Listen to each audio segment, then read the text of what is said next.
If you just bear with me while I make sure the feed is on. Okay, Chairman, over to you. Okay, thank you very much, Ben. And good evening, ladies and gentlemen, and welcome to the meeting of the Planning Policy Committee held this evening on the 19th of October 2020. Good evening, members, good evening, officers, and good evening to any members of the public who may be listening to these proceedings.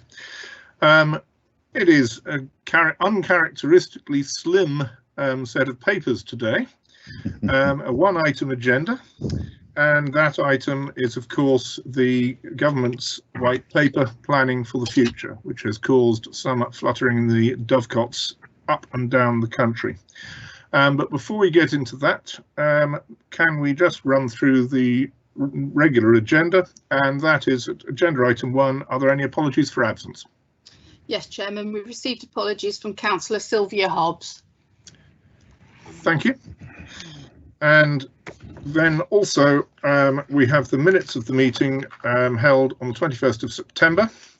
And may I electronically sign these as a true record of that meeting?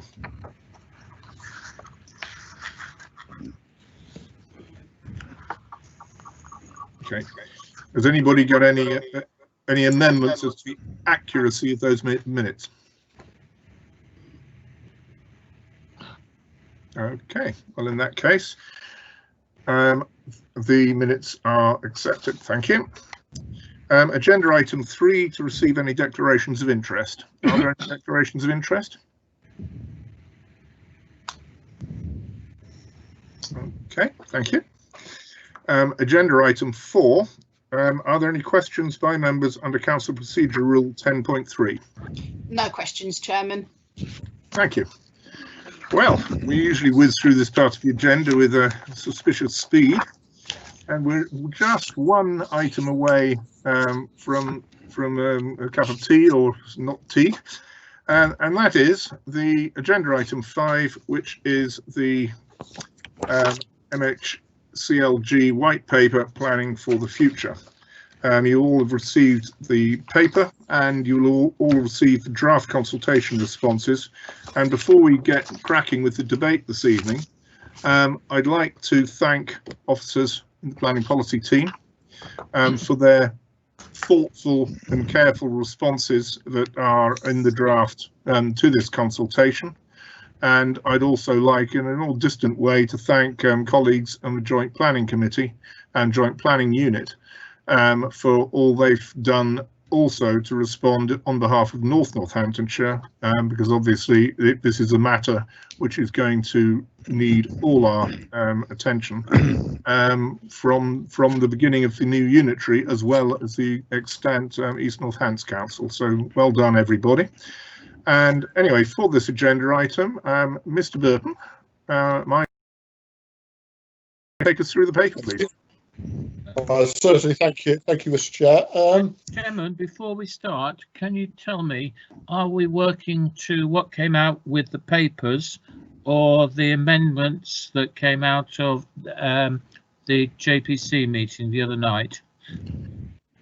Well, as the consultation is still live and can be amended, I believe you can work satisfactorily with either the JPC amendments, so long as you explain, you know, what you're talking about. I just want to know which document we're looking at, and then I'll take the comments. We are officially looking at the paper, which is, of course, Mr. Burton's draft ENC consultation responses.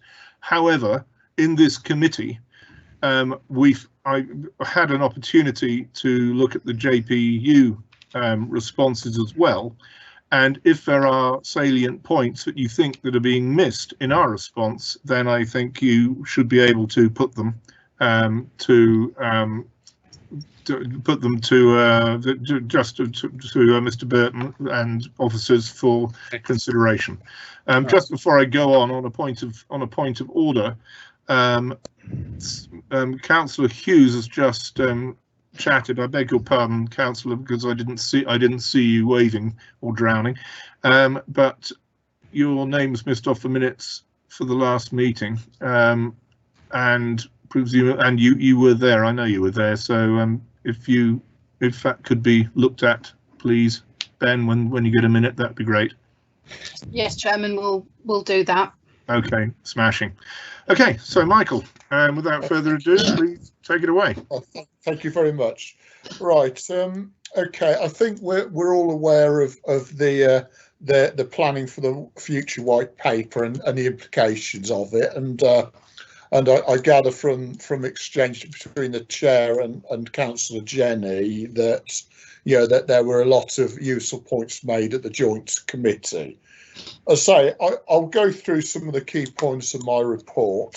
The Prime Minister described in his usual sort of shall we say prosaic terms as levelling the foundation and building from the ground up a whole new planning system in it for England. So that's how the Prime Minister describes this. As I say, within the document itself, there are 24 separate proposals or proposed changes, and they're which are underpinned by 26 consultation questions. So, but critically, the paper is divided into three main pillars. Pillar 1, which is particularly of interest to us, is about plan making. Pillar 2 is predominantly about design, and Pillar 3 is about infrastructure. So that's really how the government's proposals are structured. Briefly, Pillar 1 is to some extent arguably as a return to traditional zonal or land use plannings, with three main designations: that's growth areas, renewal areas and protected areas, while Pillar 2 proposes an increased role for design codes as a replacement in some respects to parts of the existing development management system. And Pillar 3 proposes a simplified national infrastructure levy, which will replace the current system of Section 106 and community infrastructure levy payments. So, as I say, in our case, we're particularly interested in Pillar 1 as a planning policy committee and as a planning policy team. As I say, I mean, broadly speaking, the so-called growth areas are equivalent to what's currently development land allocations, that's be it employment or housing land allocations. But I think it proposes to ramp those up a level to effectively grant permission in principle once these areas are designated. Renewal areas generally refers to existing built-up areas for which there is a general presumption in favour of development on suitable sites. And critically, in growth and renewal areas, and this isn't written down in the report, but design codes would replace the current system of development management. In a nutshell, briefly, that's what's being proposed. While in protected areas, the current development management system would be retained, and obviously that includes those areas with current statutory designations and or open countryside, green belt, etc. We obviously, as I think we're all, we've obviously been looking at this in a lot of detail, and at Appendix 2, we've set out the council a draft response on behalf of the council to the 24 proposals and the 26 consultation questions. And the government aspirations are really emphasised throughout, and that's this increased house building and delivery. And in principle, we could support this. And I think we've said that we accept that some reform of the planning system is necessary and could be supported. However, the white paper appears to focus, is a bit focusing upon headline grabbing initiatives about liberalising the system and reducing the role of local planning authorities. That certainly is the overall impression.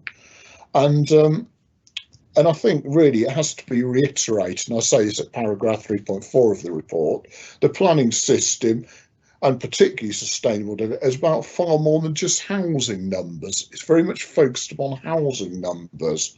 And one particular area, which I know ourselves and I know Wellingborough have also highlighted, are town centres. And they've been horrendously affected by the current economic and COVID situation, but they've hardly received any mention. And I think, and there are other concerns about the premise on which the proposals are based. And I'll quote at paragraph 3.5, they're based upon a premise that an increase in the gross housing land supply would equate to increased housing delivery. I mean, from our experience, if anything, the opposite may occur, where if there's an excess of planning permission, then this could actually reduce delivery rates by suppressing the housing market. So really, we do have some fundamental concerns, and I know, and I'm sure members would share those. Really, just to bring my report to a conclusion, I've obviously asked endorses the draft response to the white paper consultation to allow us to submit it, and also to delegate any proposed amendments or additions to the draft wording to the head of planning services. That will allow us to get the response sent off in a timely manner. I would, at this juncture, I'd emphasise the closing date is the 29th of October, so we've got just over a week and a half to finalise our response. But I'm very keen to get this sent off. But thank you for listening. Okay, well, thank you very much, Michael, and again, thank you for all your hard work. Certainly this paper raises a damn sight more questions than that it answers. And it's certainly true that it would turn the whole way that planning is affected totally around. I'm going to start off with the leader, and then Councillor Mercer, and then we'll kick off with the debate. Thank you, Chairman. I'd just like to start for a general comment. I would just like to thank Mike Burton for his report. Normally, when we do government responses, we're normally quite diplomatic, Chairman, as you would expect. But I think quite rightly, with this paper and with the proposed changes to the planning system, I think quite rightly we've been pretty strong in relation to into where we're at. I think from a small p political point of view, Chair, and I think as all members know that it's one of the key issues why people seek out election and support from their local residents, so the local residents at least know in non-political terms you can stand up for your residents in relation to taking their point at planning management committees. And I think the dilution of member involvement is not to be underestimated in this, Chairman. It seems to be contributed to the blame of slowing up the planning process, where I think I know you certainly shared, had conversations on this point, that is not the case. There are, more than 1 million permissions in the country. It's not planning committees up and down the country holding up development. They're speaking on behalf of their residents, and in the main doing an incredibly good job taking that fine line. And as you know, in the main, recommendations and proposals go through in relation to development. And I think, as Michael has said, it won't necessarily increase the build out rates in relation to housing stock. It's a supply and demand market, and that isn't necessarily going to change by just having more supply. The other issue, Chair, of course, is also the first pillar point, where it is permitted development within that growth zone. So once again, members elected are going to have a very limited role in shaping in their community and their area. Whereas, you know, and as Michael has said in his report, it's not just about planning, it's about housing, it's about built environment, it's about health and well-being. And if we're there to try and shape our areas, then, you know, this is fundamentally flawed in those grounds. So I think just to kick off the debate, Chairman, but as you can tell, I'm pretty scathing with this because I don't think it solves the planning issues, and I actually think it actually brings democracy down as well in relation to members being able to represent their community and also take a lead in protecting and developing their area. It really does. It does really give local government an incredibly diminished role going forward if this paper ever sees the light of day. Thank you, Chairman. Thank you very much, Councillor North. And, you know, I completely agree with that. I mean, when you consider that neighbourhood plans were a direct result of the 2011 Localism Act and how that actually did spread democracy to sort of town and parish councils who wanted to take them up, so that they could actually determine how development might be achieved in their own communities. And now we're in a similar government who are basically saying that councillors on local planning authorities are not able to determine substantial strategic development. It's almost beggars belief. But anyway, that's my chairman's prerogative. A quick growl about it. But I'm a baby beginner when we consider some of the other speakers coming. For example, Councillor Mercer, please. Thank you. I don't really take it as a compliment or an insult. Oh, not at all. Always a compliment. Always a compliment.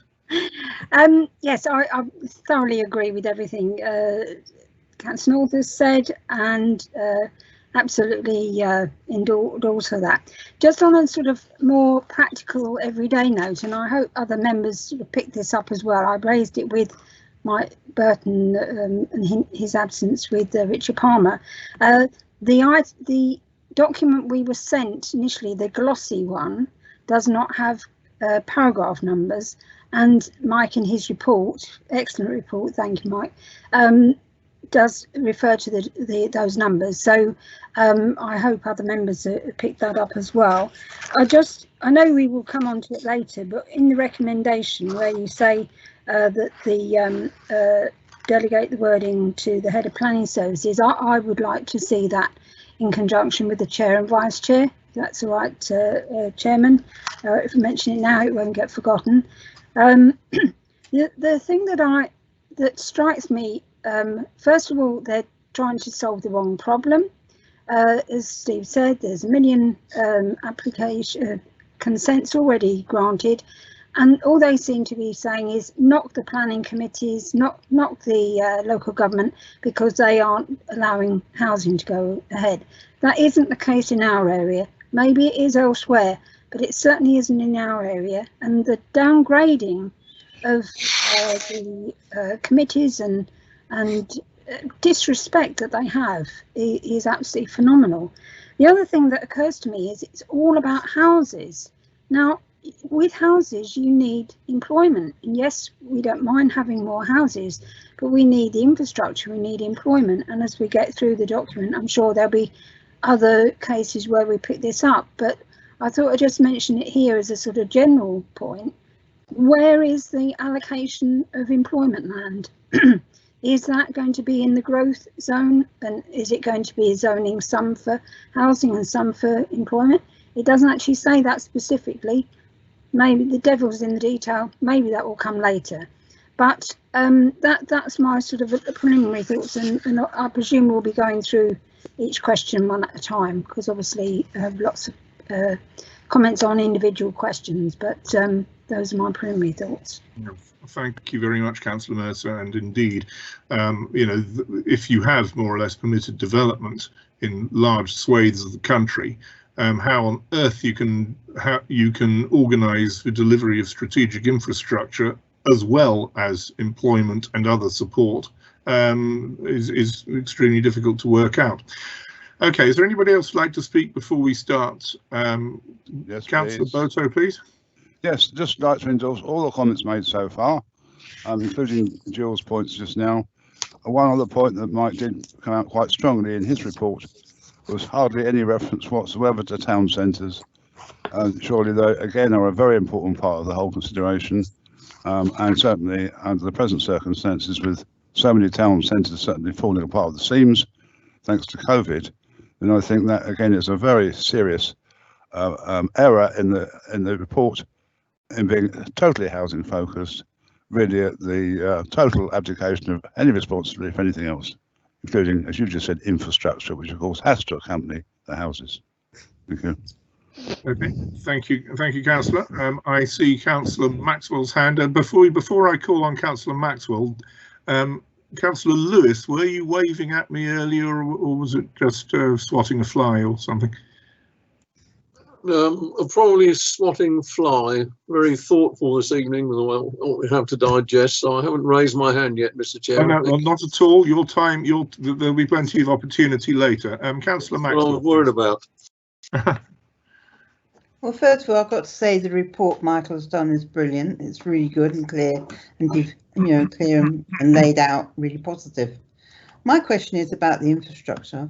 Is that it doesn't actually say about, like, for instance, doctors or schools. And one of the major issues, it's no good actually building all these houses if you can't get to a doctor. And that is the problem we have in Rushden. Their doctors are absolutely chocker. They're not taking any more. And the issue is then they have to go to Edinburgh. That's okay if you've got a car. Not okay if you don't have a car. But that doesn't come across here at all about when you're building all these things, is about exactly what do the people do if they need to go to a school and it's full up, or they need to go to a doctor and they can't get in. No, Councillor Maxwell, I think you've put your finger on a lot of the problem with this. It is not joined up thinking. It is its concentration on housing numbers, and it's sort of urban centric in the sense that it's considering greenbelt and built up areas. It doesn't really take much account of where we are, which is a sort of semi-urban, suburban and rural district. And in terms of Northamptonshire, it's more or less the same. So yes, I take your point. Okay, if there's anybody else wants to speak before we start going into the specifics of the consultation questions and the council's response, anybody want to say anything generally? And if not, okay, I'll take that as a no.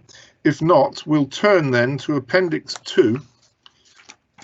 And we'll just look through the questions on Pillar 1, and I'll sort of go through them quickly, and if anybody wishes to speak on a particular item, please stop me. But Pillar 1, question 1, what 3 words do you associate most to the planning system in England? Localised. Longevity, which is no doubt true since Town and Country Planning Act 1947 for the experts among us, and complex. Any comments on that? No. Jill's. Yeah, Councillor Mercer. I'm not sure. I mean, I can understand longevity, but it isn't a term that would really desperately sort of jump out at me. But to me, at the moment, democratic is more important, and I would say localised, fine, complex one, but I would possibly replace longevity with democratic. Okay, good. I think that was noted. I won't do the literally administrative questions like do you get involved with planning decisions? Yes, we know who you are. So jump to question 3. Our proposals. This is me reading the questions, this is not my opinion. Our proposals will make it much easier to access plans and contribute your views to planning decisions. How do you like to find out about plans and planning proposals in the future? And then there is Michael's response, which is quite measured considering.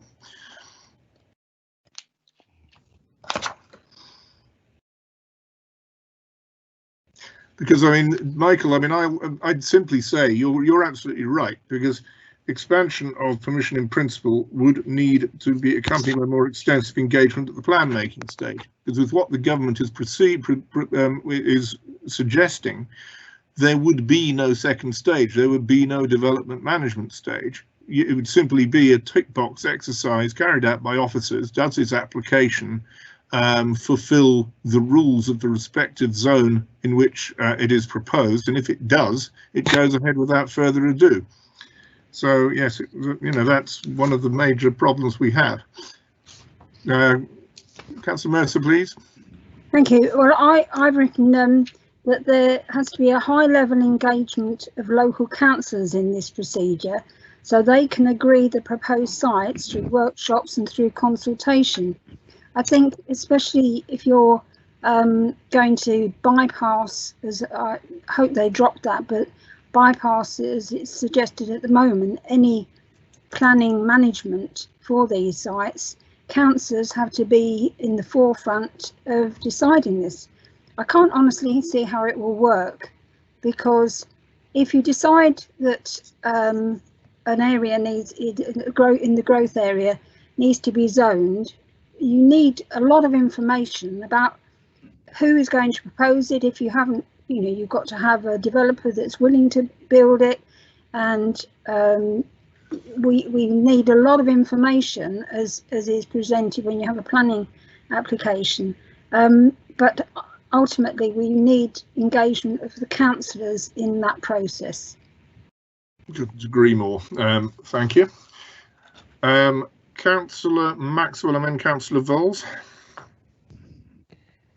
Well, I think that from looking how we get it across to the residents, what exactly planning applications are really going to come across, that we should have maybe like pedestrian crossing, really. Well, pedestrian crossing, no, traffic lights, where applications should be based on traffic lights, so orange, green and red, and so that people are more aware what's happening in their area, because at the moment it's not clear to local residents what exactly is coming up and what actually is going to affect them. So I think that there ought to be more detail in this of how they're going to get it across, so that people know that something is going to come up in their area, and then they become more involved.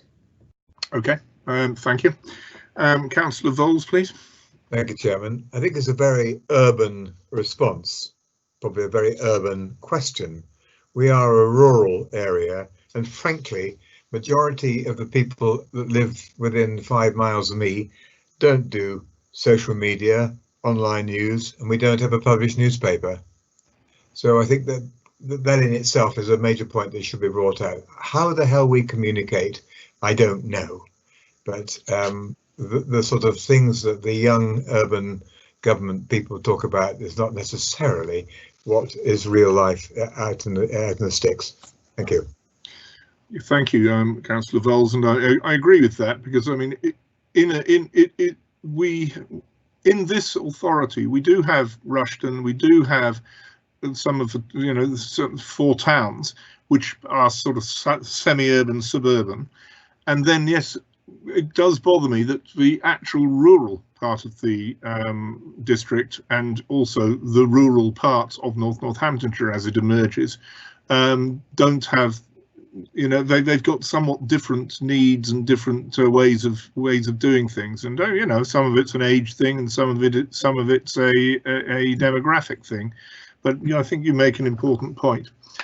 Okay, this is question 3, which is about accessing plans and contributing your views.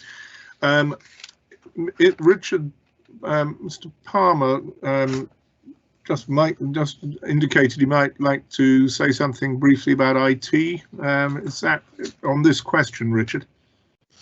Yeah, sorry to jump in from Mike, but I just thought to pick up the implications of this. It is actually picked up later on in the report in terms of proposal 7, which we'll come to, but it is the government's view that the increase in use of digitalisation of plans will help to access plan making in the future. But in terms of the actual planning applications themselves, it's very difficult, because of course the proposals do generally speaking, I think, look to reduce the number of planning applications that are made, if that makes sense. And the difficulty, I think, is engaging early with the public, and that's something I think that certainly comes out from Mike's report in terms of the difficulty here about we're all very used to plan making, and we're all actually quite good in terms of responding to planning applications. Generally speaking, it's a tried and tested method for quite a while.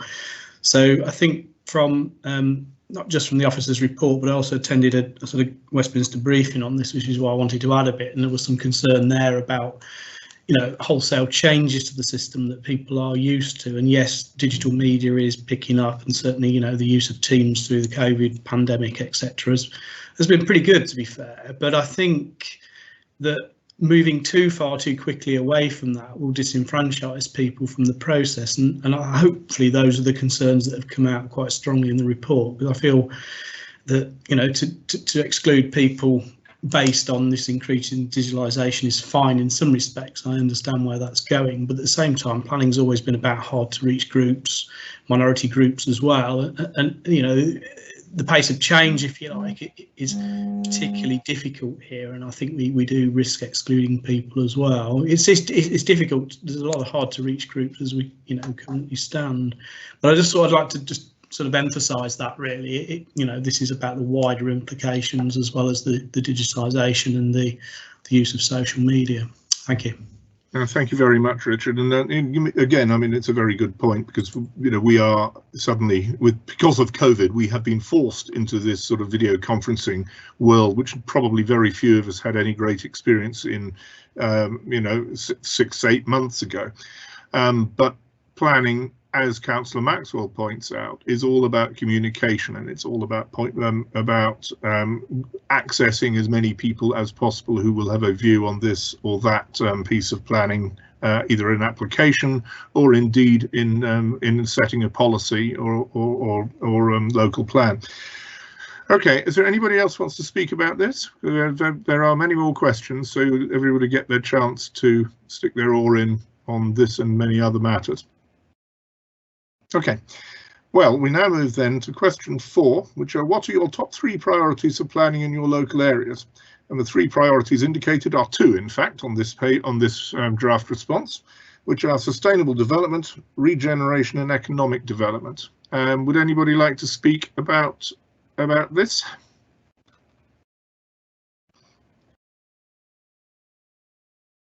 Brilliant, Michael. Bullseye, obviously. Okay. Chairman. Sorry, Councillor Mercer. Yeah, I beg your pardon. Well, I would say, I mean, there are several items that are left sort of uncrossed out. So I'm assuming that saying it's increasing the affordability of housing, design of new homes and places, and supporting the high street.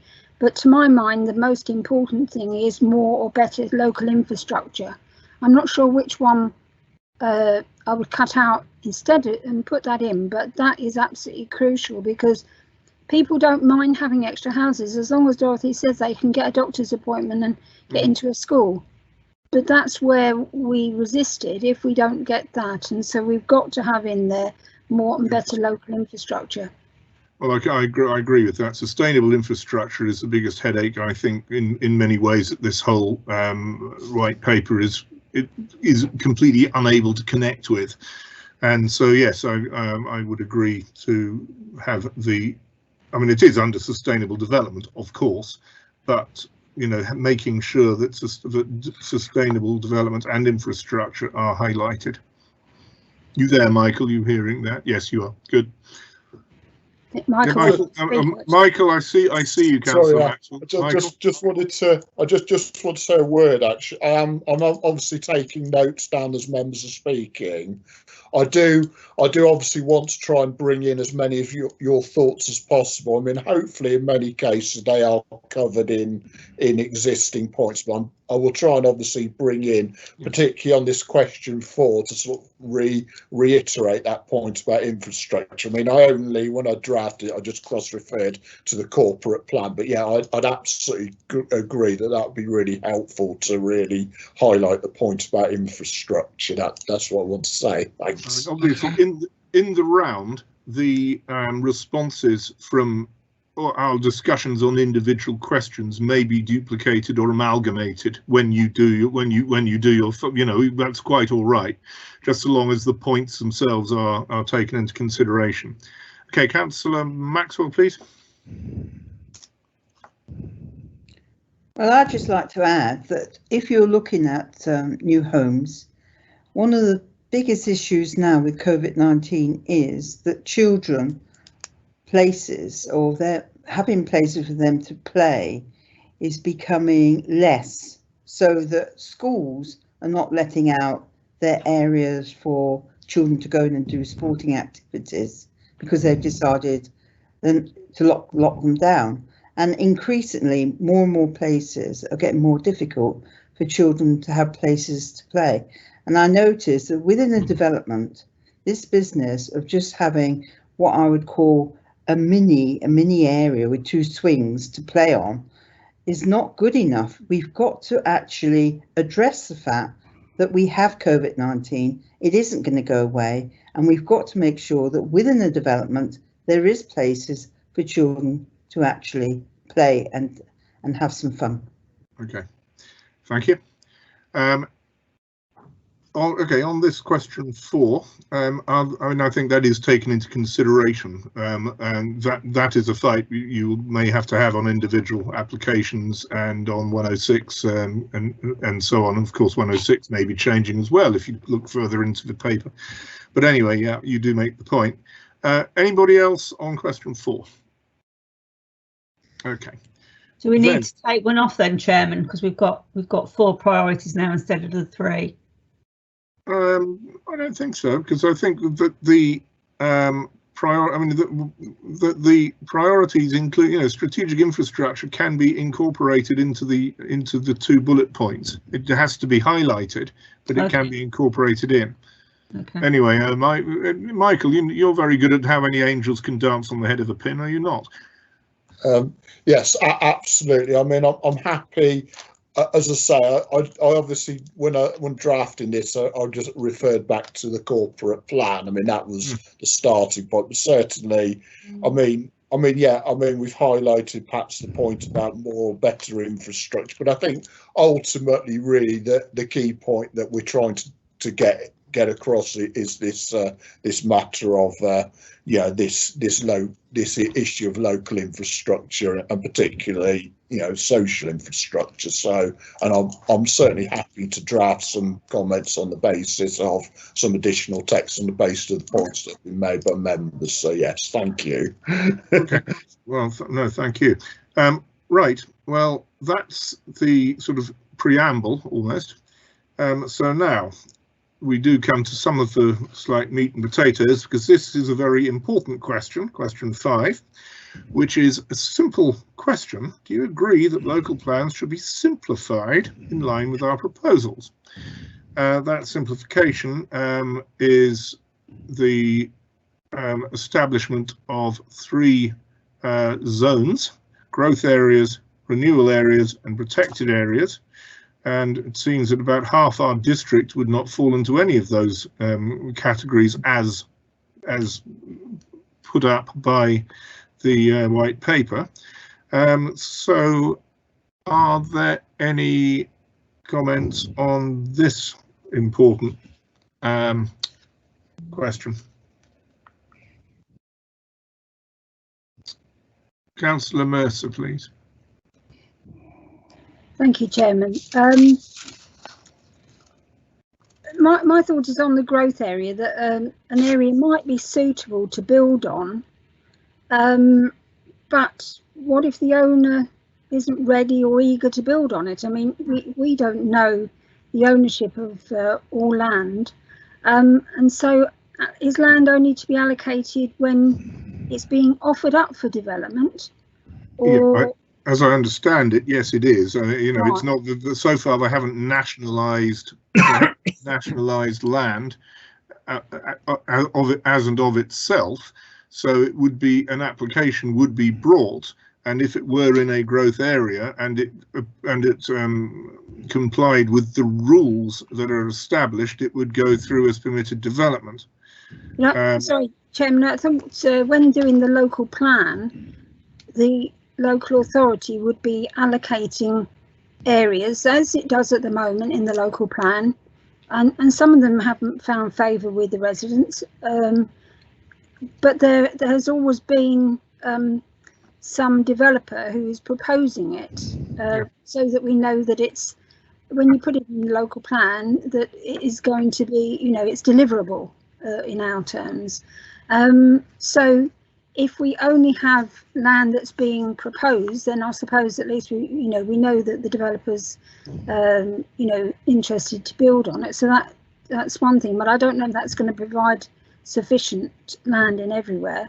And the other thing is what I said before, is that this emphasis on housing and not employment or other services. Yeah, completely agree with you. The leader would like to speak. Councillor Maxwell, I've seen you, and that's who I've got on my list as yet. Thank you, Chair. I just want to pick up on what I think is misleading one of these points, one of these pillars, which is the protected areas one. At first glance, you see obviously you see the growth and the renewal, and then you see the word protected, and you think, hey ho, that's fine. But of course, that's not the case, and I think it's been discussed quite a lot in the last week or so. But of course, if you and it picks up on Councillor Mercer's point, but if you got your growth area, which is assumed as permitted development, so it comes along, no say by members, no say by anybody. It's a growth area identified, so it's hey ho, it's kind of European style. You can build what you like where you like, and then it comes down to the further areas, and we all know renewed areas are much harder to deliver because their brownfield sites are more expensive. And then it comes to the so-called protected areas, Chair. And as I say, I think that is so misleading, because if you hypothesize and take in the housing numbers that we're looking at the moment, if of course we can't deliver these within identified growth areas for whatever reason, where we've got, like in our area, we've got the protected areas with the triple SI, and then if we get to such a stage where we can't deliver all we're being asked to deliver, then what we have to do, and I understand quite rightly that it would be what we do now in planning committees, discussing these protected areas through the old planning system. But again, Chair, that it seems to me that we would have no choice in deliver housing areas within the so-called protected areas, and they're not protected at all. So I know I've mentioned it a number of times, Chair, but I think perhaps we need to emphasise or reiterate the point that these aren't protected areas at all, and they would certainly still come under pressure under the pros on the proposed changes to the planning system in relation to the housing numbers. Well, I agree, and also with specific things like conservation areas, flood zones, SSSIs, etc. There may be some protection, but what about areas in our district that are not slated for development and are not protected, but are not literally open countryside, and of course open countryside's a definition, so that could be in danger. It's a dog's breakfast, and I'm very pleased to see that we are answering this consultation in a pretty robust way, to say that the government's proposals are not really workable, both on renewal and on protected areas as well. Remembering also that the industry probably doesn't have the capacity to double housing numbers as the government is suggesting in certain other areas. Right, Councillor Maxwell, please.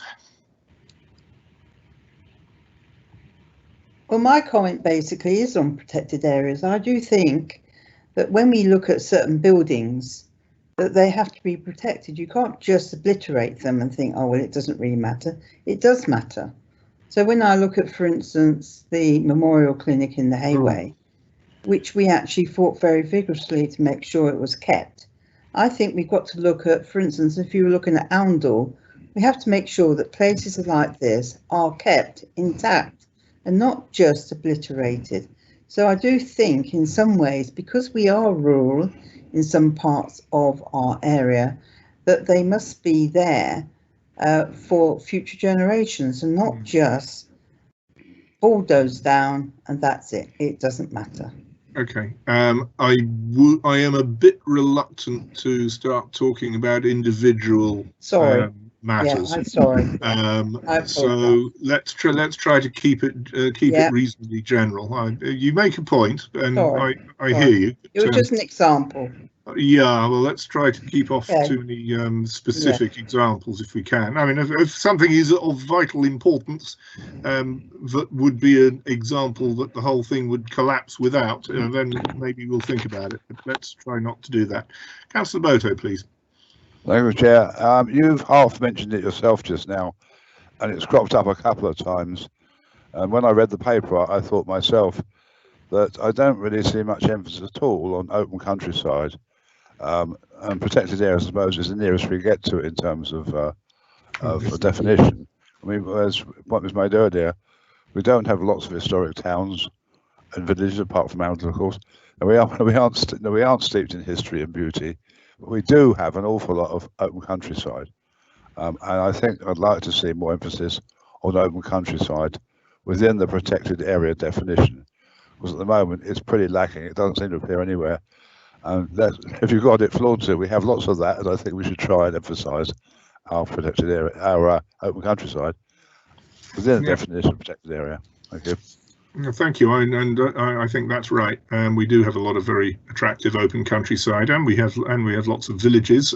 We're not precluding development. That's the stupidity of this paper, is that we've always been pretty good about conforming with our housing land supply with development, but in a sustainable way which takes account local need and local interests.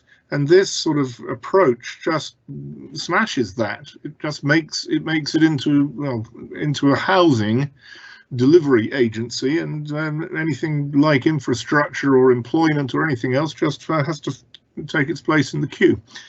Okay, good stuff here, Michael.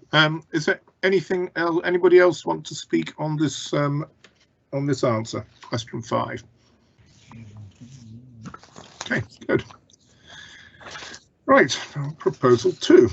Development management policies established at a national scale and an altered role for local plans. Do you agree with our proposals for streamlining the development management content? Oh dear, this is going to be good. Of local plans and setting out general development management policies nationally. It seems, Michael, you do not agree. Councillor Mercer, you've got your hand up first. Okay. Well, they're basically saying that they'll take all policies out of the local plan and have them all national, and that is an absolute nonsense, because, for instance, policies for rural and urban areas, are different. We don't want to be all the same. We want to have individual areas reflecting what is relevant in theirs. The local needs, it's just not one size fits all, and so there has to be some local policies. Yes, if they want to increase some and have some standardised ones in the MPPF, that's not, I think that's okay, but there still have to be some local policies that only apply to a particular area. I mean, we have different policies from the north of the area to the south, because, and you can imagine doing that across the whole country, it just wouldn't be workable. Well, that's absolutely right, and you are completely right. I mean, in our small district, Rushton is completely different from Warmington and Polbrook, or even the famous village of Cotterstock, whose design statement finalised landed on my doorstep today. And as local people and as local representatives, I think we know our areas better than some one-size-fits-all standardised development rationale. Okay, Councillor Maxwell, please. Well, I agree with Councillor Mercer about what she's actually said, that at the end of the day, people down central office wouldn't actually know what exactly we're talking about. And it's all very well having things from government dictated upon what we should do and what we shouldn't do. but I think local plans have to be looked upon and also consult the residents so that they're aware of what's going on in their area. Okay, fine, thank you. Right, any other comments on this? I mean, I think, you know, Michael's given a quite robust response to it.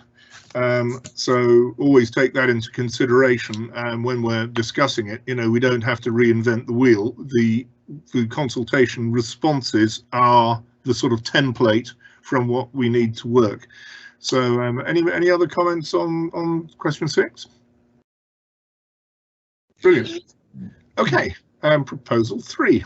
Local plans should be subject to a single statutory sustainable development test, replacing the existing tests of soundness. And proposal 3 questions. Do you agree with our proposals to replace existing legal and policy tests for local plans with a consolidated test of sustainable development, which would include consideration of environmental impact? No, Michael says. He's very grumpy sometimes. And again, it somewhat comes back to the last question. Once again, it's a one-size-fits-all test, replacing 4 existing tests. And you know, is that sustainable? Any comments? Councillor Mercer, please. Have you and Councillor Maxwell been talking before the meeting? No. Yeah, interesting. No, not on this anyway. Good.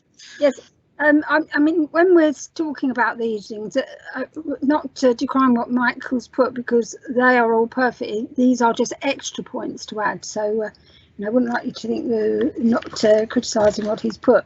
I got sort of at 2.20, which is if you're on the shiny version, is page 31, bottom left paragraph.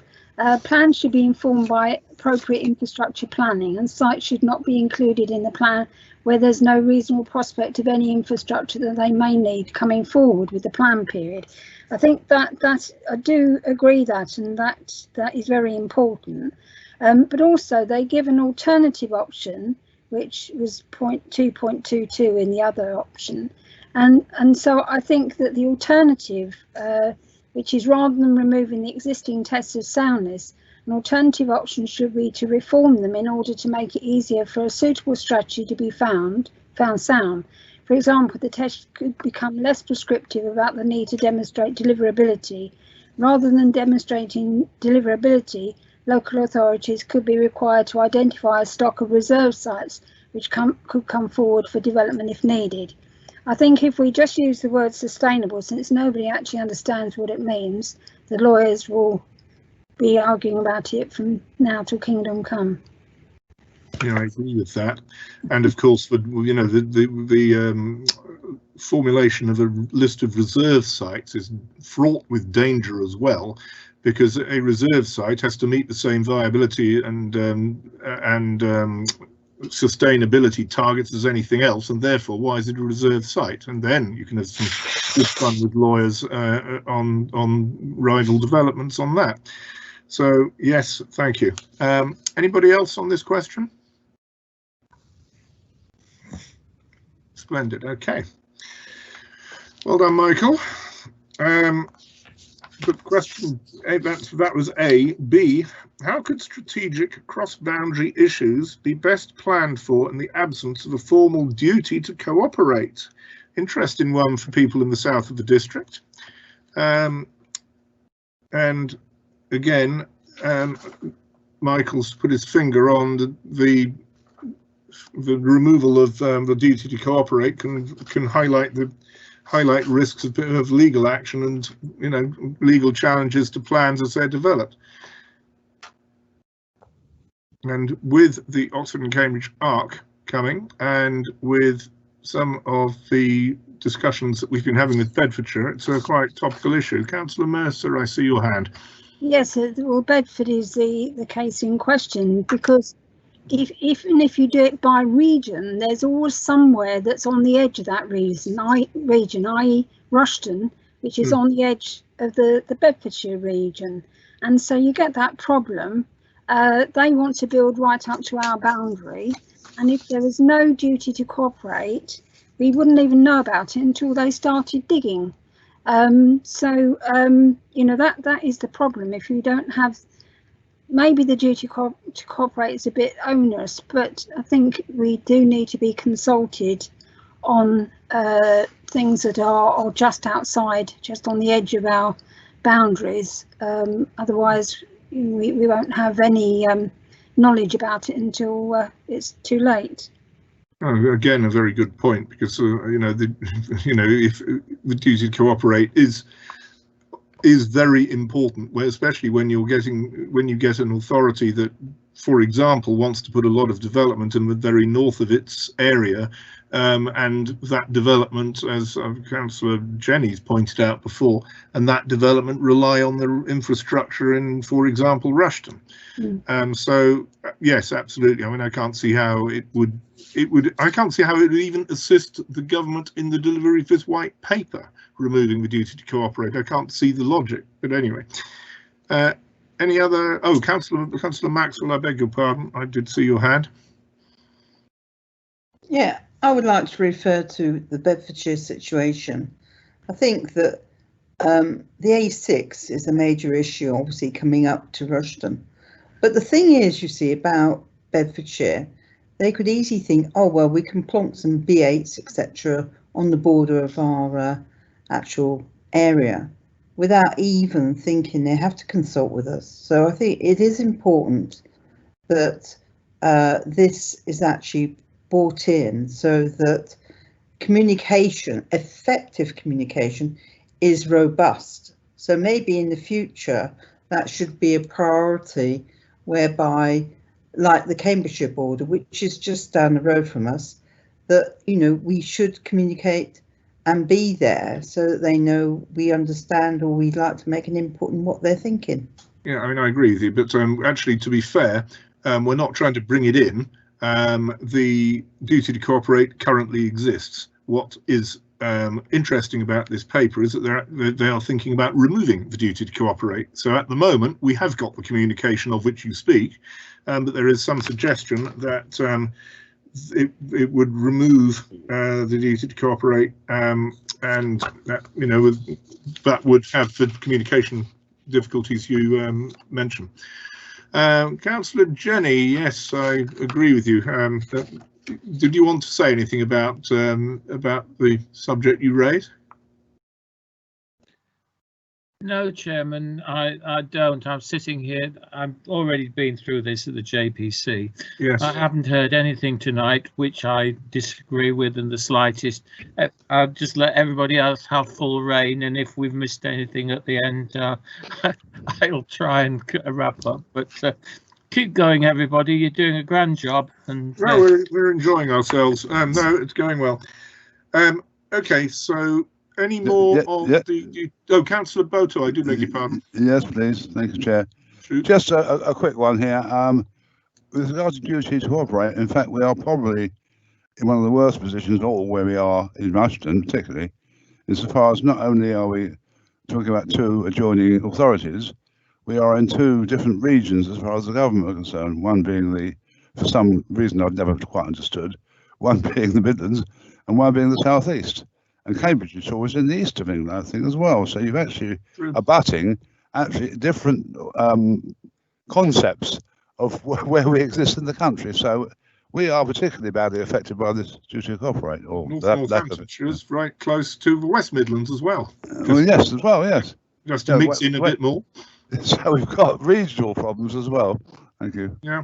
No, I agree, and it is very important because it's, you know, the Oxford and Cambridge arc as an example, brilliant. It is the Oxford and Cambridge arc, and if you live between Oxford and Cambridge, you're directly affected by it. But you know, it spreads further, and yes, it gets into East Northamptonshire at its topmost point. Okay, any more on that? Splendid. Proposal 4. A standard method for establishing housing requirement figures which ensures enough land is released in the areas where affordability is worst to stop land supply being a barrier to enough homes being built. A housing requirement would factor in land constraints and opportunities to more effectively use land, including through densification where appropriate, to ensure that the land is identified in the most appropriate areas and housing targets are met. Do you agree that a standard method for establishing housing requirements that takes into account constraints should be introduced? And here, interestingly, the answer, Michael, is yes.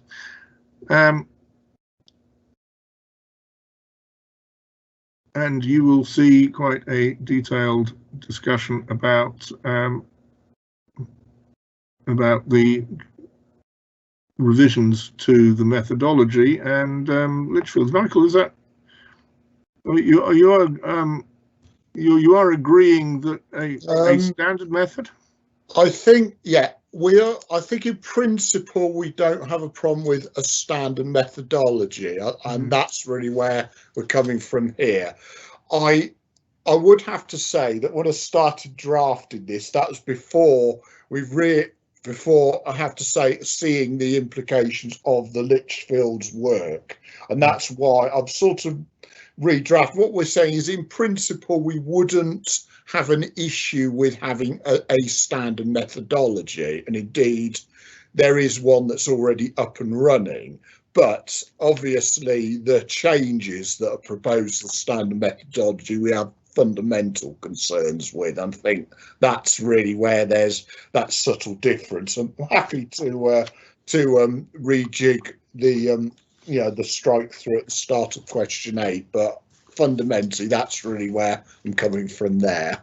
No, it's not a bad idea to actually agree occasionally, but you agree with the principle, but you don't agree with the delivery, it seems. That's it. Yeah. Okay. Right. Anybody want to speak on this? Councillor Jenny, then Councillor Maxwell. Yeah, I am slightly more concerned than Michael on this one, basically because the calculations on the methodology will pick up what's actually been embedded so far, and bearing in mind that Northamptonshire as a whole, East Northants as a significant part of Northamptonshire, are actually doing significantly better than national targets, etc., etc., etc. If we agree to this, in my opinion, then we would then be getting a percentage on top of a percentage on top of a percentage. So I'm not quite as sanguine about this as Michael. Okay, and obviously the methodology for establishing housing requirements should take into account the history of delivery, I guess, as well. It's a matter of getting the base right. Yeah, just so. Okay, anybody else? Oh, Councillor Maxwell, I beg your pardon, yeah. And Councillor Mercer. Councillor Maxwell first. Well, my question about this white paper is, where does it leave us next year with the joining up with Corby, Kettering and Wellingborough in what we're actually proposing? How does that actually fit in with this document? That's what I'd like to know. Well, the document's a national document, so if it became legislation, then it would be applied across Northamptonshire in the same way that it would be applied across East Northamptonshire if we weren't becoming a unitary. I don't think it makes any difference in that way. It would still be a problem if we were going to be East Northamptonshire in 10 years' time. It would still be a big problem. Okay, Councillor Mercer, please. Yeah, I see Mike's point with saying, we agree with the principle but not the implementation. I think I'd be happier with having it say as not sure, because it's not an outright yes, we agree with it. We only agree that there should be some sort of algorithm, but you need to get the right algorithm. Yeah. Okay. Thank you. I agree with that. Michael, Michael's waving in a positive way. Okay, brilliant. Any more on this one? Okay. Do you agree that the affordability and the extent of existing urban areas are appropriate indicators of the quantity of development to be accommodated? No, says Michael. And of course, in such a mixed area, affordability is of course going to be a rather movable feast anyway.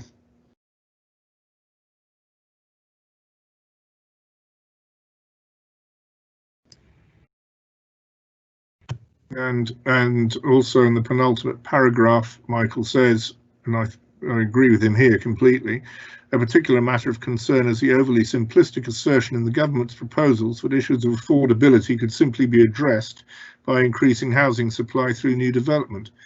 You know, that's the whole point. Many of us own houses. To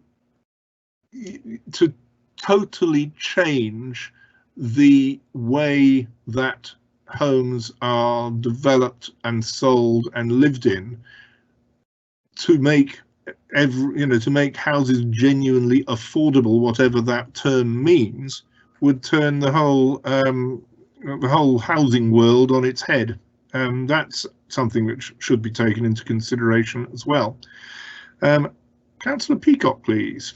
Aha, not you, Councillor Mercer, not yet. If I give you a change. Yeah. Yeah, it's just on that point. What's affordability? It's that word again, isn't it? It can mean different things to different people. Somewhere it's got to be brought into the local communities to what they can afford, because their affordability of those who work in the area are totally different to those who probably commute in and out of London. So I think that's an issue as well as providing, you know, affordable housing. I don't know how you develop that, but that's always an issue. You know, they might be affordable to some people, but they're not affordable to others. Very true. You know, it's how the word is, or how it's set up, and the need for the different types of housing as well, which is, you know, agreed that we've got lots of young people who are trying to get onto that first rung of the ladder, you know, and they really are struggling, and they don't want to go into the rented because that's just money down the drain for a lot of them, you know.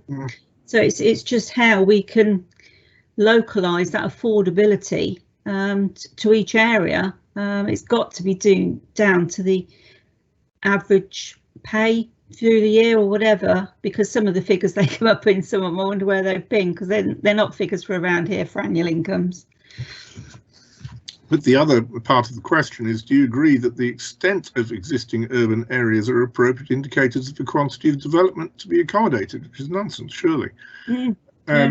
You know, in a highly mixed district like ours, or even like Northamptonshire, which is similarly mixed, you're going to have affordable houses in a small village are going to be one thing, and affordable houses in a town and urban environment is going to be another thing. It's not, you can't just do it on the extent of existing urban areas.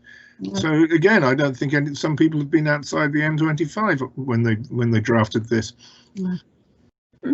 Okay, anybody else? Oh yes, Councillor Mercer, I beg your pardon. I was just going to say that I think Mike's got it spot on this. I mean, Sarah mentioned about the wages. He has mentioned wages. You know, what's affordable in a village in the north of East Northampton is not the same as what's affordable in Rushden. So, you know, I haven't got any extra words to add to it as such. No. Okay, great. Councillor Maxwell, please. I just want to add the fact that a lot of people who actually live in villages actually work outside the area altogether. You know, they commute to London, or they might commute to Cambridge or Milton Keynes, etc. So I think that has to be taken into account, that people move to this area because some houses are affordable, because they're not affordable in Cambridgeshire. So I think that this is quite important, that we actually put how we see it, and I think Michael's done a really good job on it. No, you're quite right. And remember, you know, it's all about people in the end. People move to this area for a wide variety of reasons. Some people out-commute, some people don't out-commute, some people work in the area, some people have got more money than other people. And we have to try to cater for everybody as best we can. And we also have to cater for that other word, which is not strong on this white paper, and that's called aspiration. You know, some people, you know, want to move up the housing ladder in due course and have a bigger house, or maybe, you know, have fewer people but live in a bigger house. And, you know, you have to accommodate a commercial world where people are buying the biggest investment in their very lives, usually, to their own requirements. So you cannot be overly prescriptive. Okay, Councillor Lewis, please. Thank you very much, Mr. Chairman.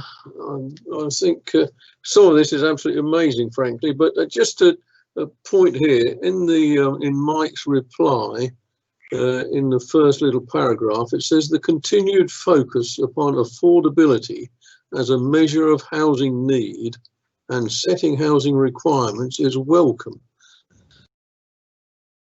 Really understand that, because I don't see the direct relationship between affordability and need.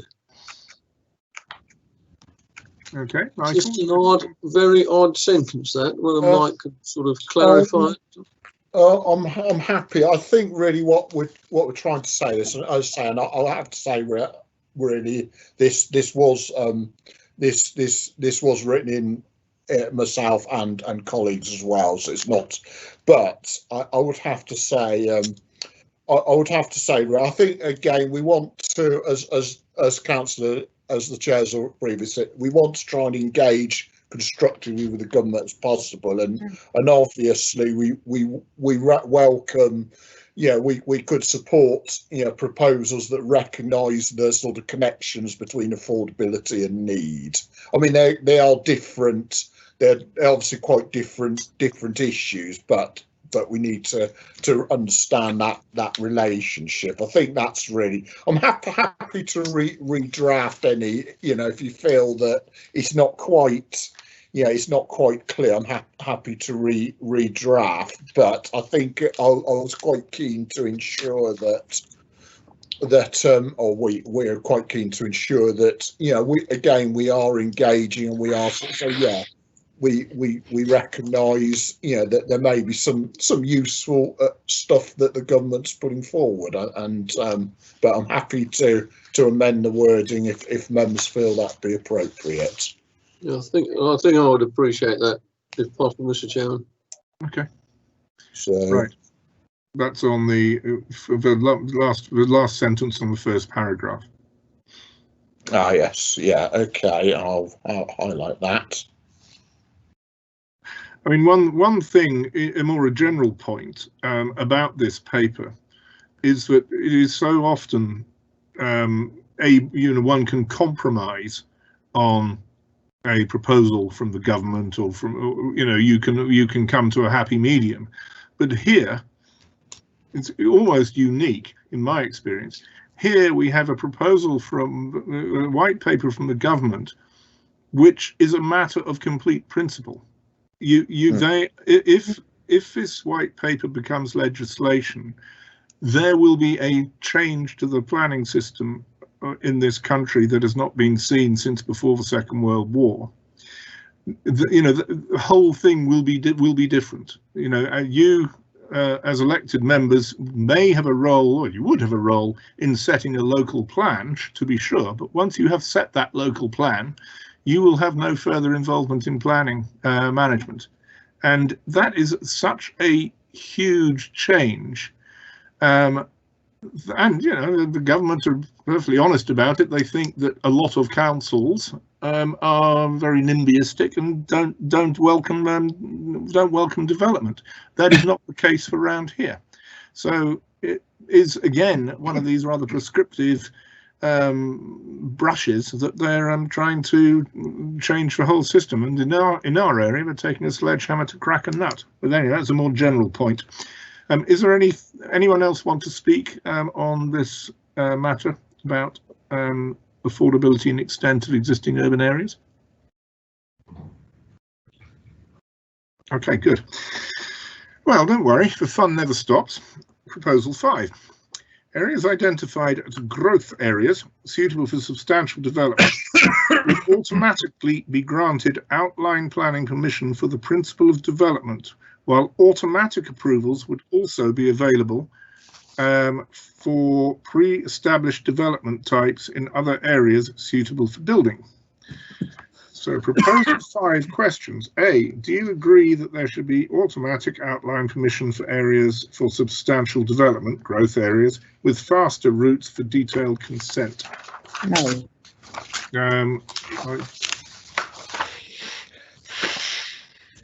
And you will see, Michael, I'm blaming you, Michael. You're taking the rap. I appreciate that it was colleagues who were involved in this as well, and thank you to them. But you get the blame, and of course you get the praise at the moment. So we shall see. But your paragraphs here: the allocation of land for development in a development plan document currently establishes the principle of development, which is absolutely right. But it shouldn't be necessarily established by central government. No, exactly. No. Well, anyway, Councillor Mercer, please. Thank you. Mike's got this spot on that, absolutely no. But the thing, I mean, you have said that it would, without significant delays, I mean, the amount of time it's taken to our local plan, if you had to have you can't have planning in principle, the permission in principle for 100 houses, 500 houses, or however many, without getting some of the details that you need to go into an outline planning permission. And how on earth can you then do your plan in 30 weeks? I mean, that just doesn't compute. No. Councillor Maxwell, should not now, please. Sorry, Councillor Mercer. It's just crazy. You can't do both. You can't shorten the cycle of the plan and get all this extra information in. Just doesn't work. Well, some of us have been working on, as a small example, the Rushton SUE project board, and you know the amount of work that has gone into that to bring it towards the outline planning permission stage, and many of us have scars on our backs from it. And so to have a central government allocation of land for development, just well, I don't know how they're going to do it, and I don't know how it would be supported if they did. 7 or 8 years, depending on whether you talk to me or Councillor North. No, 7 at least, probably fewer than 7. But it's at least 7. No, it is 7 years, yeah. Okay, Councillor Maxwell, quickly. Just quickly, I have to say I do agree with what was actually said by Michael. I think at the end of the day, we have to make a stand here, and I think this is the right stand. Thank you. Thank you. Oh, believe me, we're making stands on many of these questions. Councillor Jenny, you are saying that we need to comment upon substantial. Where would you like to explain that? Yes, Chairman. I'm looking at the JPC response here. Oh, right. And I think, with respect to Michael, I think the JPC response is somewhat tougher, and I would suggest that the word substantial needs to be picked up, because quite frankly this could reflect on a scheme of 1 house, 10 houses, 100 houses, 5,000 houses. Yeah, doesn't say anything, doesn't tell us. Okay. Obviously Michael and friends are going to be noting the JPC response, so that we can work to that. That's no problem. Well, I'm looking at the amended version. So there's been Andrew Longley sent this out this morning, I believe, and I think particularly on this one, it's a lot tougher. Okay. Yeah, some of us haven't had that. Could that be forwarded out to the rest of us? Because some of us are working blind a bit on that, I think. I'm sure. Well, with that, I'm going to stick my neck out and say I'm sure we can.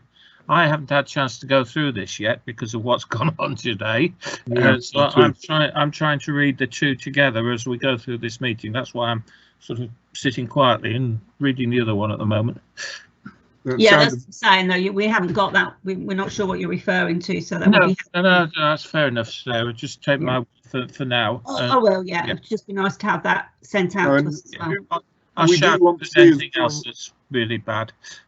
We do want to be as joined up as possible, and obviously the JPC response as proposed, which has got cross-party agreement, by the way. It's Tom Beattie from Corby approves of that response, so this is not a party political issue at all. But when the fine-tuning is done for the East Northamptonshire response that we are speaking of, naturally the best bits of the JPC response should be taken into consideration. Councillor North, you want to comment there? Councillor Peacock, I see you. Yeah, I fully understand the comments just there, Chairman. I think it's just a reminder that the JPC is yet to meet on this item. It's not meeting until the 28th of October, and I think we have to take into account that workshop was a private workshop, and then until such point it's debated in open session, they are in draft and are not agreed by the committee at this point in time. Yeah, I fully understand where Councillor Peacock's coming from, but they have not been signed off. It was only a workshop. That is true. Yeah, that is true. Sorry, well, we weren't given that information, Councillor North, and some of us are still going to be. We've still got time to respond as well as individual town councils. So what I'm saying is, it's good if we all reply with the same information, so we all support each other. That's what I'm trying to get at. Yeah, I understand that, but you have to appreciate it's still in draft, and yeah, I appreciate what Councillor Jen. Sorry, if I could finish. I appreciate what Councillor Jen is saying. Oops. Councillor North, you've frozen yourself.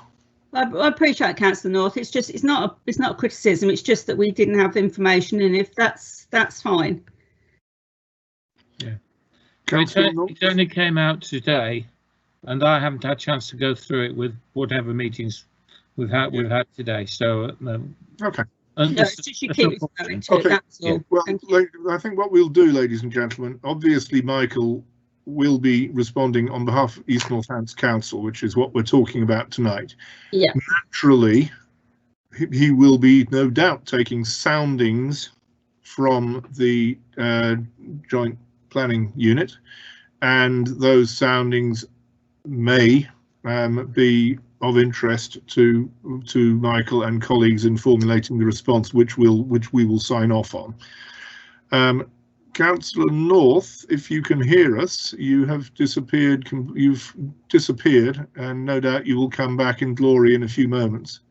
So, are there any other comments on this item? And Councillor North, if you wish to come back, and if we can hear you, we'll be interested to hear the remainder of your remarks. Well, I think we are where we are. Okay. So. We now move to question B, which is, do you agree with our proposals above for the consent arrangements for the renewal and protected areas? Thank you very much, Michael, for your detailed response, or Michael and friends, for your detailed response on both these issues. And does anybody want to make any comments?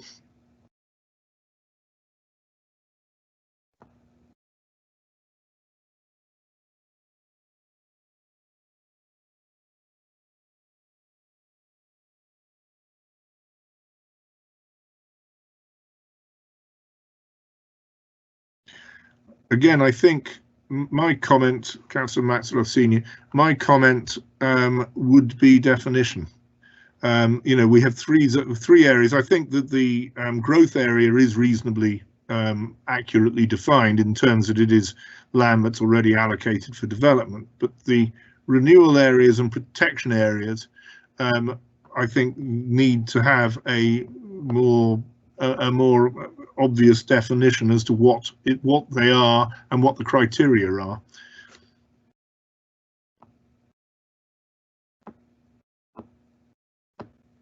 Anybody else? Oh, Councillor Maxwell. Yes, Councillor Maxwell, you were waving at me. I actually agree. On protected areas, I do think it's got to be more robust, because at the moment there could be an issue where some developers just go ahead and don't worry about protected areas and just obliterate it. And I think that unless it's actually there, so that these people realise that they have to go through a robust system on about protecting certain areas, then we would have issues in the future where we'd have no control.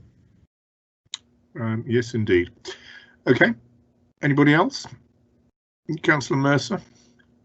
So I can't quite get my head around whether everywhere in the district is going to be in one of these three categories.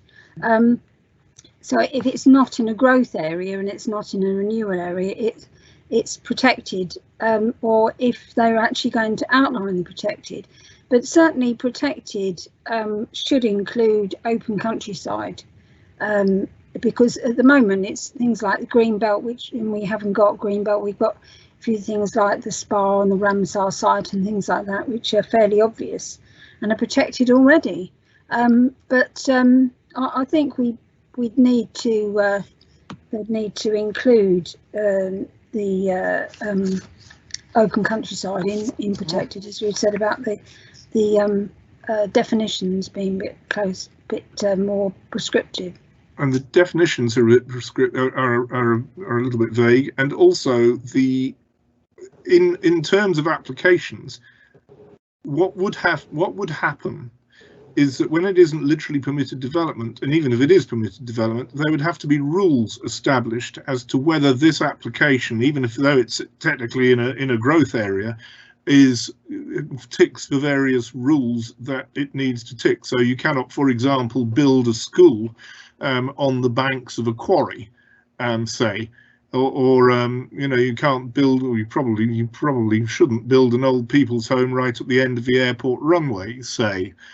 So there need to be these rules established, and how those rules can be established to take into account a permitted development environment, as well as the somewhat nebulous renewal areas and protection areas, without adequate definition, is going to be very, very difficult.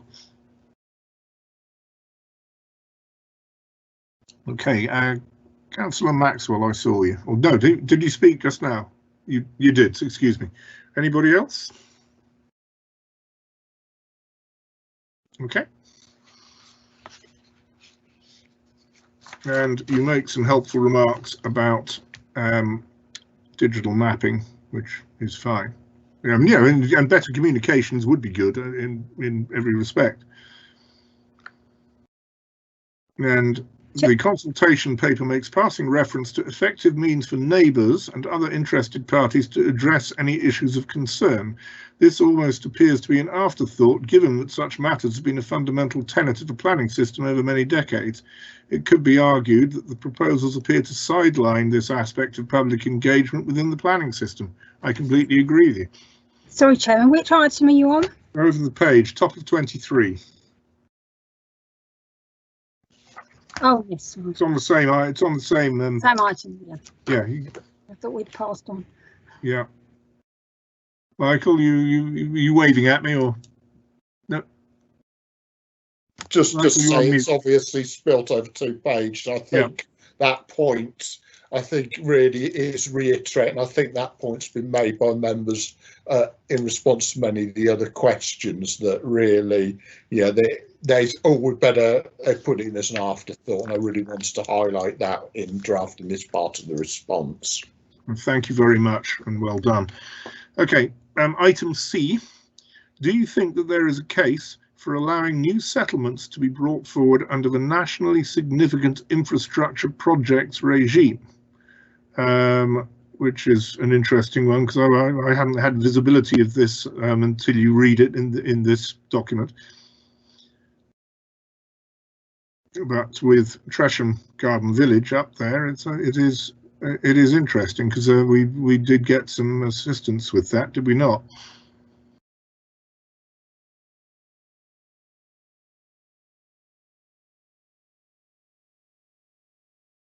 Anyway, unless anybody wants to comment. Councillor Maxwell.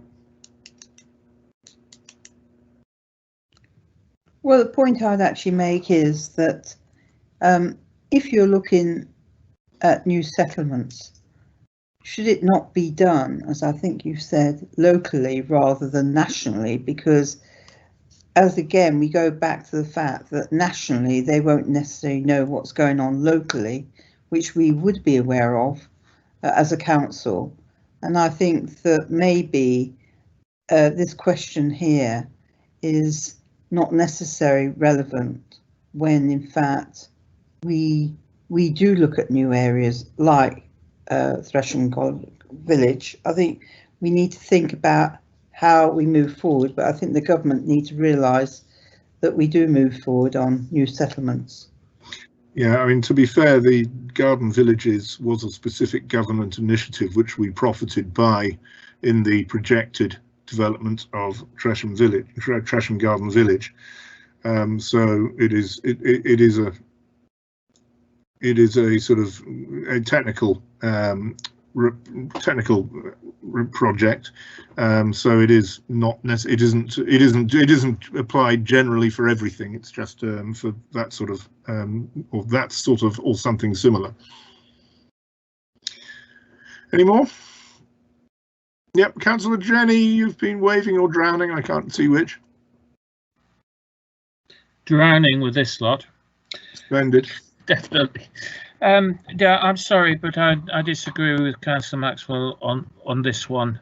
If there are going to be new settlements, it does have to be on a nationalist basis. You've only got to look at the success of Milton Keynes. Many local people objected to Milton Keynes on the basis that it was, 9 villages, etc., etc., etc., and a couple of towns at each end. And now look at what has been done and what has been achieved. The best of new towns by far. And bearing in mind that we are also right in the middle of the Oxford-Cambridge Arc, and they are establishing 4 new towns in the Bedford to Cambridge corridor. That is coming. There will be another new town possibly where the Crossrail meets with the HS2 and things like that. So that is coming. Whatever we say as far as that one is concerned, it is going to happen. The new town movement is coming back, and I for one, having cut my teeth in the new town movement, will be absolutely delighted, because it will put us in a position where significant infrastructure can be put together and we will have good quality development, as opposed to piecemeal, which is what this is going to lead to. There will always be national infrastructure projects. I mean, HS2 is a good example, and there will always be substantial infrastructure developments that will surround such an initiative. Yeah. So whether it's going to impact us in that way, I doubt, but it will elsewhere. So thank you. Well, it will be affecting us, because they're now starting to look. Never mind the road corridor through Oxford, Buckingham, Bletchley, and out to Cambridge that way, but they are conceding that there needs to be a northern arc route, i.e. up the A43, the A45, the A14. That will be coming through in the fullness of time. I have no doubt about that whatsoever. We've got a nice flash new A14 between Huntingdon and Cambridge, which is remarkable if you've not had the pleasure. So I guess there was a reason for that, and it wasn't just the old A1 and A14, floodgate. It's more. There's more to it than that. So that's interesting. Yeah. Anyway, I think Richard Palmer, did you want to add anything on that, or are you comfortable?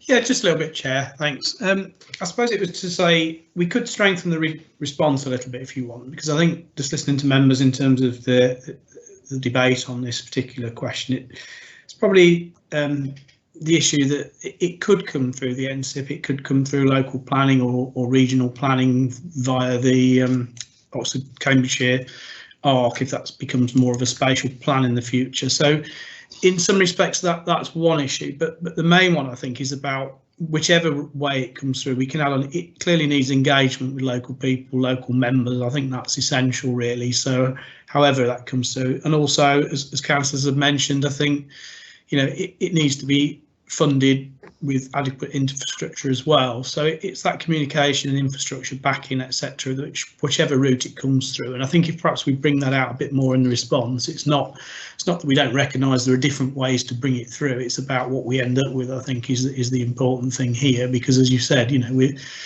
we've got a very good history of pro-growth, but that really needs to come through to add value to the area. It's not just about growth for the sake of growth. So I think we can probably strengthen that a bit if members feel that's appropriate.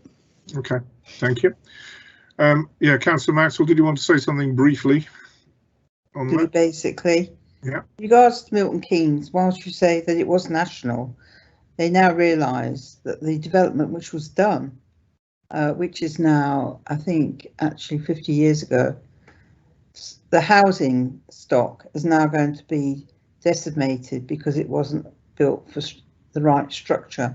So therefore, whatever development is actually decided from the government point of view, I think local issues still need to be taken into account. Yeah, okay, indeed. So, any more? Right. Proposal 6, question 10. We are doing okay, but if everybody is in happy accord and agreement with the answers on the questions, we don't have to, as I say, reinvent the wheel. So I'm conscious of time. Equally, I'm conscious of allowing members to have a say on this rather important debate. Councillor Mercer. Yeah, Councillor Bowles, I saw you. This is the only one I've really had issue with as regards the yes/no, apart from that other one mentioned earlier on, which was a bit iffy. And it's nothing to do with digital technology, because that side is pretty obvious. It's not a problem. But it's the fact that this is the section where it comes and says, and I can't tell you offhand which, oh yes I can, 2.39 I think it says. It says that everything has to be delegated to officers, and that basically no planning, management won't see any of these areas that are permission in principle. Now, that will then apply to the whole of the growth area. Councillors won't be involved at all. We won't have any input into even any conditions. We won't be able to put the community point of view over.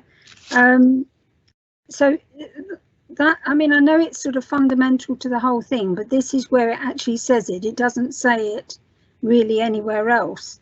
So that's the first thing. And the second one is that at the end of that section, it says if basically if the planning decision is overturned at appeal, that the developer should get their money back, which is just absolutely crazy, because we've had such arbitrary and unpredictable decisions like Thrapston's Willows, etc., where we've had to actually fight it through the courts. That to say that the planning inspectorate has got it right every time, and that we should be penalised as a council if we turn something down, if it is something where it does go to the planning committee, i.e. in the protected area, it's a complete nonsense. I really think we need to strengthen it. Also, if councillors aren't involved in the planning application at all, we wouldn't have a say in what infrastructure was to come forward for it, and how the infrastructure levy, which they is in the later section, is to be spent. You know, is there to be a new school or a doctor's surgery? It's exactly what Councillor Maxwell said earlier on. That's what we add to the system, is our local knowledge. Well, I certainly like the first sentence on the second paragraph of this. However, incentivising faster decision making by way of set deadlines has long given rise to concerns about the consequent quality of decisions. And without local involvement, I think you'd be into a complete horlicks. Right, so we have Councillor Voles and Councillor Boto, please. Thank you, Chairman. This is one area, probably the area, that I have the very most difficulty with in the whole of this document. As elected representative, I am constantly attacked, if you like, by parish councils and town councils who say that they do not have the opportunity to seek opinions and to respond to planning applications, purely because of the phasing of their meetings. Some parish councils meet every 2 months, some town councils every month, and have a week or two for the agenda beforehand. And if they are not given the adequate amount of time to respond, I know that they are rather less important in the decision-making process than they would like to think they are, but I think they should be more important than they are. And I get residents and councils saying to me, we don't have enough time to respond now. So if we're talking about speeding it up, then we are obviously going to have to rely upon some form of made local plan, which, if you like, almost gives outline planning permission before we start. And if that is the case, it has to be revised every 6 to 9 months to take into account changes in all sorts of things that happen on an ongoing basis. And this, I think, is, I mean, I would say no, I would resist making the time frame faster, because that doesn't improve the quality of the decision, and it does cut out those people who've elected every single member of parliament, every single town, county and district councillor. Thank you very much. I think that was a very well directed comment. Without local involvement, at parish and town level, how do we have the local, how do we have the knowledge to comment on these applications and so forth? So, when you have a government which has passed the Localism Act back in 2011, which specifically devolved some responsibility for these matters down to neighbourhoods, villages, towns, parishes, as well as the local planning authority, it's now rather meaningless that the local planning authority itself won't have any real say in a lot of this business, except by fixing a local plan at vast expense, which, as you say, comes out of date begins to become out of date quite quickly. So yes, a well-made point. Councillor Boto, Councillor Boto, please. Thank you, Chair. Yes, I looked at this heading of digital technology and got quite concerned, because if I had £10 for every time somebody said to me, if only the planner got out from behind the computer and looked at this abortion of a site, I'd be a very rich man. We do get so much decision making made by looking at a computer rather than getting on the ground and looking at the development. And the prospect of more and more of it faster and faster, with little opportunity for what is being proposed to be inspected by the naked eye. I mean, I have to say, I look at some modern housing estates now. My son lives on one, where the roads are so narrow, the houses are quite big, the cars are parked everywhere. You can barely get up the roads with the parked cars, and that's when the children are still 5, 6, 7, 8, 9, 10. When those children are 17, 18, 19, 20 with their own cars, the place will be gridlocked. And so many of those decisions, I think, are taken by looking at a computer and saying this development would look pretty good, but when you actually get down and look at it in reality, it doesn't look too good at all. So I am concerned that this does suggest more and more use of computers, of behind the desk work, and much less on the groundwork. And I think it just make some of our developments even worse than they are now. Thank you. Okay, thank you. Okay, Councillor Maxwell, I saw you. Well, actually, I agree with that statement, because when you look at the technology regarding planning applications, they're not actually very clear, even on the PC. And I think the issue is that certain residents don't actually have time to look at all the technology that comes through. But I think in relation to developments, at the moment, whilst they look good on the actual computer, it's when you actually get down to the nitty-gritties of actually seeing it in real life, that's when you actually see what the issues are. So I actually do agree with the last statement. Okay, thank you. Councillor Lewis, please. Thank you very much, Mr. Chairman. I think this question is a little bit like, when did you last stop beating your wife? Whichever way you answer it, you're between a rock and a hard place. And I think the answer to this question is yes, but not the way you are proposing it. And I think we need to make that very clear. I mean, Mike's done a pretty good job here, in my opinion, but I think that's what we need to emphasise on that one. Yes, we would like to see that, but in a managed way. You're proposing it. Okay, thank you. Any more on this? Fine. Let's move to question 11. Local plans should be visual and map-based, standardised, based on the latest digital technology and supported by a new template. Do you agree with our proposals for accessible web-based local plans? And it's again rather difficult to disagree with it, but the point, Michael and colleagues, that is well made is that, you know, reaching hard to reach groups, not all of whom have access to the latest digital technology, is actually an important point. Does anybody want to speak on this? All right, Councillor Maxwell. Yeah. Well, I'd just like to say, actually, I do agree with this. The fact is that local plans, which I think visual plans are much more accessible for residents to actually understand, rather than a whole lot of writing. And I think that should be increased in technology when looking at planning applications. Yeah, okay, thank you.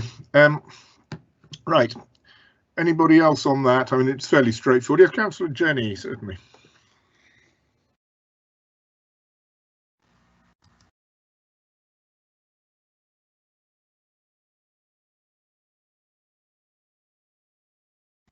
Councillor Jenny, you're on mute, I think. Yeah. I couldn't agree more on this one. Well, as you know, I spend most of my life, when I'm not doing unitary business, staring at a computer screen, looking at drawings and God knows what. And I would like to think by now I'm reasonably skilled at this. However, there is no substitute whatsoever for going out and looking. Yeah. There's just no substitute whatsoever. Okay, I agree with that completely.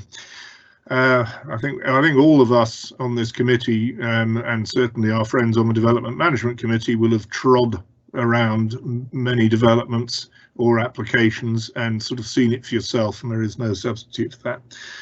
Okay, so we're now moving to proposal 8. Local authorities and the planning inspectorate will be required through legislation to meet a statutory timetable for key stages of the process, and we will consider what sanctions there would be for those who fail to do so from these very well funded local authorities, no doubt. Question 12. Do you agree with our proposals for a 30-month statutory timetable for the production of local plans? And oddly enough, Michael and friends do not. I mean, I agree with all that's said here, especially the fact that, yeah, of course it is a good thing to do faster plan making. And as we all know from our adventures with the district-wide local plan, these things can take a tremendous amount of time and effort, and every member of this committee well knows. But what would happen if you missed a rigid deadline, and would you be shoveling ill thought through fact and ill thought through analysis to meet a deadline, and you'd get a lousy plan, which would get thrown out by the planning inspector. It's ridiculous. Anyway, that's my quick growl. Councillor Mercer, I'm sure, will be much more elegant than me. Yes, I agree wholeheartedly. That the fact is that these local plans have had very onerous evidence base. You have to assemble all this evidence, and you quite often have to go out to consultants to get it. And I mean, 30 months, I just don't know how they could possibly be done in this time. But to be so rigid as this as well is just, I just can't see how it'll work. So I agree with what Michael's put there, and wholeheartedly, and I think might just need to add a little bit about, the evidence base needs to be relaxed on what it is at the moment. And you'd be doing a 30-month plan with every other local planning authority in the country doing their 30-month plan. So our friends in Bristol would have to take over most of the city so they could process all this. It is not really very achievable. Just a quick note from the leader. He's had to leave, and I don't know if anybody's looking at the chat. He's just said, need to go now, thanks all. Hopefully members of Parliament around the country will be very vocal if it ever surfaces in Parliament, and everybody here who has got access to their local member of Parliament knows what to do about that. Anyway, are there any questions on this number 12 that hasn't been raised? Anybody want to say anything? Okay. Oh, yes, Councillor Maxwell. Well, I'd just like to say, having been involved with planning inspectors in the past on numerous times, I'd have to say that they would actually relish the idea of fining us if we weren't up to spec. Well, it wouldn't literally be the planning inspectorate that would fine you if you weren't able to deliver a plan, but anyway, it would, as I say, it would just be very difficult. Remembering you'd have to redraft your local plan pretty much from scratch because to comply with the new white paper regulations. So it wouldn't be as though we've got a plan nearly finished already. We'd pretty much have to start again. So any more on that? Okay. Proposal 9. This is, I find this one highly entertaining. Proposal 9, neighbourhood plans should be retained as an important means of community input, and we will support communities to make better use of digital tools. Proposal 9 questions. Do you agree that neighbourhood plans should be retained in the reformed planning system? We actually do agree with that. Having said that, the National Planning Policy Guidance would have pretty much whacked on the head any meaningful use of a neighbourhood plan, but they do allow them to remain in existence. I don't know quite why, but that's interesting. Councillor Mercer, please. I just can't see how I mean, I agree, yes, we want to keep the neighbourhood plans, but I just don't see how that's going to work with the 3-tier. It isn't. I mean, it just practically, I can't understand it. So, I mean, are they supposed to be putting forward areas within the growth area or in the renewal or what? I mean, I don't see quite how it fits together.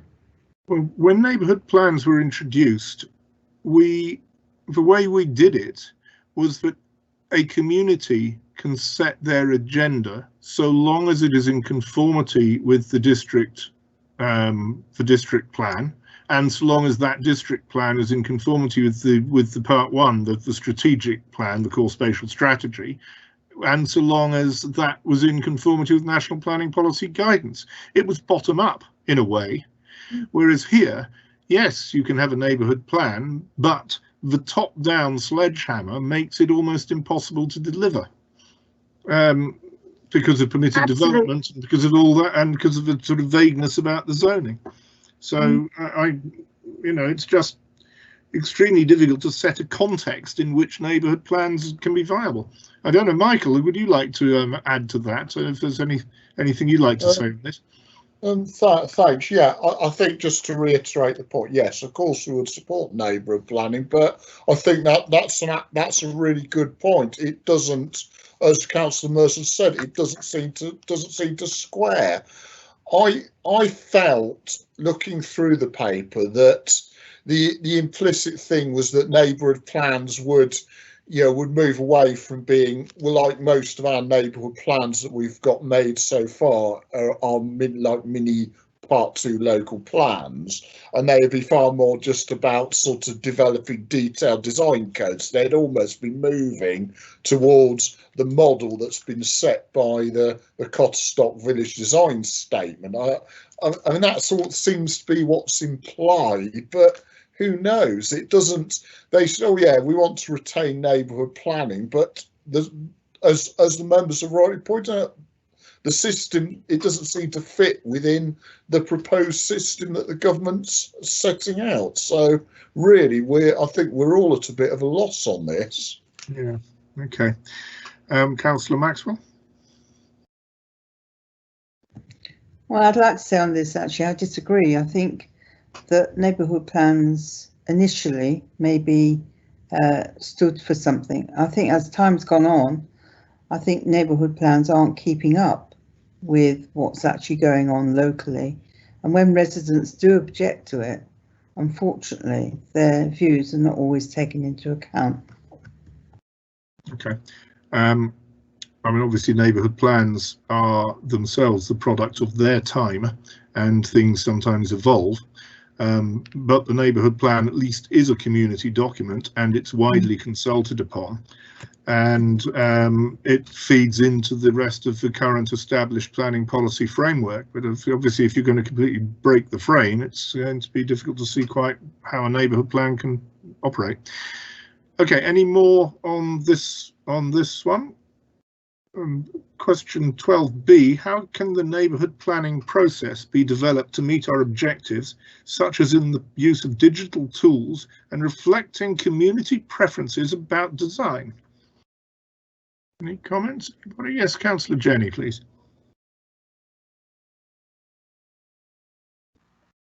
Chairman, I'd just like to point out that you're about 2 minutes short of extending the meeting. Oh, right. We're going to go into this.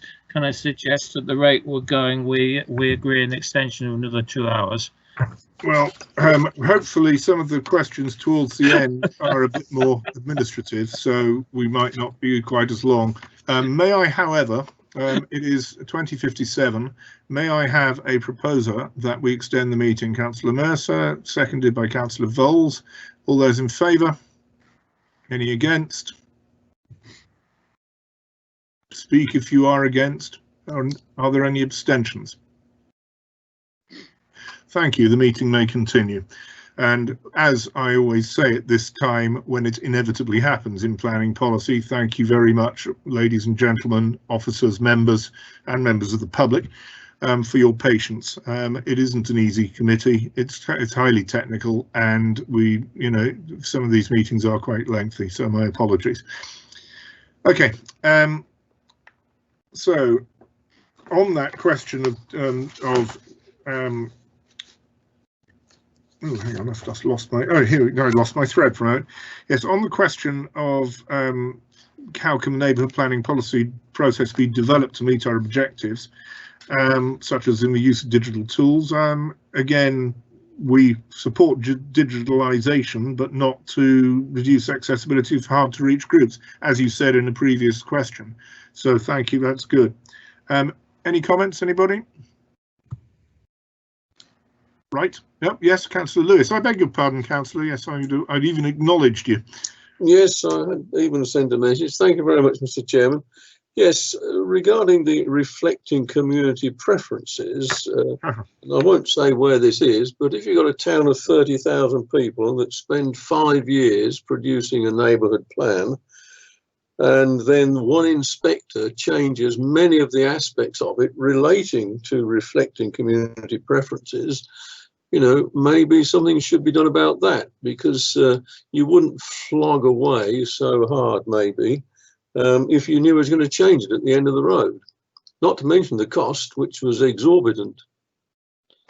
Well, yes, and that's one of the problems with all these plans, is that there is a substantial cost. And so if we're going to have to scrap the district-wide local plan, having adopted it, and then go for another one in 30 months' time, that's going to cost a great deal of money. But your other point, yes, absolutely. Anybody else? Councillor Peacock, please. Yeah, just going back on the local plans, you know, they are living documents. So by the time we finish them and they've been out a couple of years, we're out for reconsultation to update them, because we've either the goalposts have moved or things have been delivered. So they are a continually updating policy, if you like to look at it that way. Absolutely. Okay. Anybody else? Right. Now, if we go to proposal 10, a stronger emphasis on build out through planning. Do you agree that there should be a stronger emphasis on the build out of developments? And if so, what further measures would you support?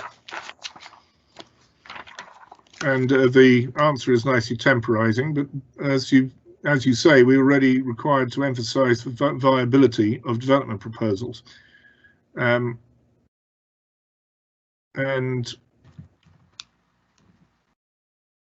yeah, statements of common ground is interesting. Okay. Anybody want to comment? Yes, Councillor Mercer. I think we need to add that we should be putting pressure on builders to actually build what they have got permission, and having financial penalties if they don't, in some sort of way. For instance, charging them council tax once they've got permission. That's just an example, but certainly there's no point in us flogging this, even a new system, having millions of housing consents when the bank builders don't build them because they haven't got any incentive to. And expiring planning permission after a period if you don't move on it. Councillor Jenny, sorry, and then Councillor Lewis. Absolutely, totally agree with Councillor Mercer. I had the pleasure of addressing the Secretary of State on this very point a week last Friday, and I'm afraid I just got patted on the head, dismissed and told not to be silly, in effect. Or in reality, right. Okay, well, good effort though, good effort, Councillor Jenny. Try. Of course. Councillor Lewis, please. Well, I disagree with the previous two speakers, because I think that's a commercial decision by the developer. And if the council wishes to undertake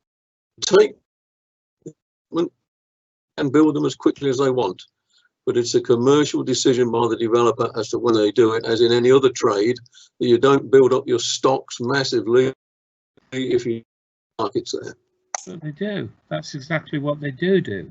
Okay, no cross talking, but okay, Councillor Lewis. I mean, obviously you are right. I mean, everything that we are doing in this world is a commercial decision, and developers have the right to do what they need to do commercially. But what I think some of this question gets at is the sort of land banking, and developers would acquire planning permission and then sit on it and do nothing at all. And while I know that the market can change, for example, with a COVID outbreak and so forth, you know, there is an awful lot of precedent going back. Okay, anybody else? You've still got ink in your pen, Michael. Good. Right, pillar 2. My goodness, we finally got rid of one of the pillars. Only 5 to go. Planning for beautiful and sustainable places. What do you think about the design of new development which has happened recently in your area? It's one of those sort of rather round questions. Does anybody want to speak on this? Flats, enough said. Thank you. Noted. Michael heard that, didn't he? Yeah, don't drown. Yeah, lovely. And often, if planning policies and design codes are clear, then it should be questioned why house builders are seeking to take on sites they know are at best marginally viable. Well, viability has been something of a scourge for a long time, and again, rightly so, because as Councillor Lewis pointed out, it is still a commercial world out there. Okay, sustainability is at the heart of our Chairman, the other thing there is just Yep. the fact that we have had so many developments built in our area that have got far too narrow roads and doesn't or lack of parking, and it doesn't produce beautiful places. And with increased densification, as is proposed in this document, it is less. You're going to have to build a lot thinner fire engines, because this problem isn't going to go away. Yep. Okay. Anybody else? Right. Sustainability is at the heart of our proposals. What is your priority for sustainability in your area? Well, we've got a corporate plan and we've got a nice area, and well said, Michael and colleagues. Anybody else? Okay. You see, some of these questions we can slightly whiz through, which is helpful, because we all turn into pumpkins at midnight. We've never made it yet. To make design expectations more visual and predictable, we will expect design guidance and codes to be prepared locally with community involvement, and ensure that codes are more binding on decisions about development. Do you agree with our proposals for improving the production and use of design guides and codes? Any comments, anybody? Councillor Maxwell? Well, I would like to comment on this actually, because I actually don't agree. I think that when we look at designs, we don't really take into consideration about the actual physical layout, like for instance trees or play areas. And I think that we forget. We think it's going to happen because we believe these developers are going to do it, but in theory they don't do it, and that is the problem. We don't follow it up. Therefore, what happens is what they say they're going to do in true facts doesn't really happen. So therefore, I think we need to emphasize, which I think Michael has, that we have to follow a design code and make sure that it actually does happen, and not just assume it's going to happen. Okay. I mean, as said in the in the answer to the question, I mean, clearly you've got to have a design code which is strong enough to actually make a difference, and to actually be a good design code. Noted, David. And obviously then there has to be conformity with that design code by developers. Councillor Jenny, please. Yeah, can I just read out the comments on design code that the JPC have put in, because I think those are actually quite good and quite valid. The draft JPC. Yeah. Yeah. Generally, design guides and design codes are supported as positive tools for encouraging good design and design quality. However, we have a number of key concerns. Significant resources required to meet timeframes as code creator or client and code compliance checks at DM stage. Link with permission in principle will create pressure to draw down all details and avoid a free-for-all, but this will take significant resource and resulting codes. Can be too rigid and not allow flexibility over long periods of time, i.e. larger sites cannot be designed to such detail so early in the process. Developer-led codes often watered down and difficult to implement. Code production at outline stage omits a vital stage of the design process. Codes need to be prescriptive in their nature and can stifle design creativity. Codes need to involve community stakeholders, opportunity for integration with neighbourhood plans, however has a significant time resource implication. The proposal is that weight will only be given to designs and codes in the planning process when community input has been secured. this should be changed to where LPAs can demonstrate that they have followed good practice in seeking community engagement, so that LPAs are not penalised if the community do not engage with the preparation of design guides and codes through no fault of the LPA. Okay. Michael, I think you were scribbling there. Yes, thank you. I'll certainly have a look and see if there's any additional points that came from the JPC's draft comments that that can also perhaps be highlighted a bit more in this. And again, I'm happy to take any sort of thing away on that basis. So. Okay. Yes, so I'll be working on that later this week when I'm back properly in the office, so to speak. Okay. Well, we thought they locked you in the office with bread and water until it was all finished, but yeah. Oh. No. Okay. And a bottle of Coke. Well, and a bottle of Coke, indeed. Councillor Lewis, please. Keep me going. Thank you very much, Mr. Chairman. Pepsi, it is. Vodka and Coke, isn't it? Order. Councillor Lewis, please. Thank you, Mr. Chairman. All in favour of beautiful and sustainable places, but I do think there's a major conflict with affordability. And you can't expect developers to build wonderful houses and lots of trees and so on without charging for it. And the other thing about it is, if you look at quite a few of these replies, Mike has added in a significant increase in staff resource and expertise.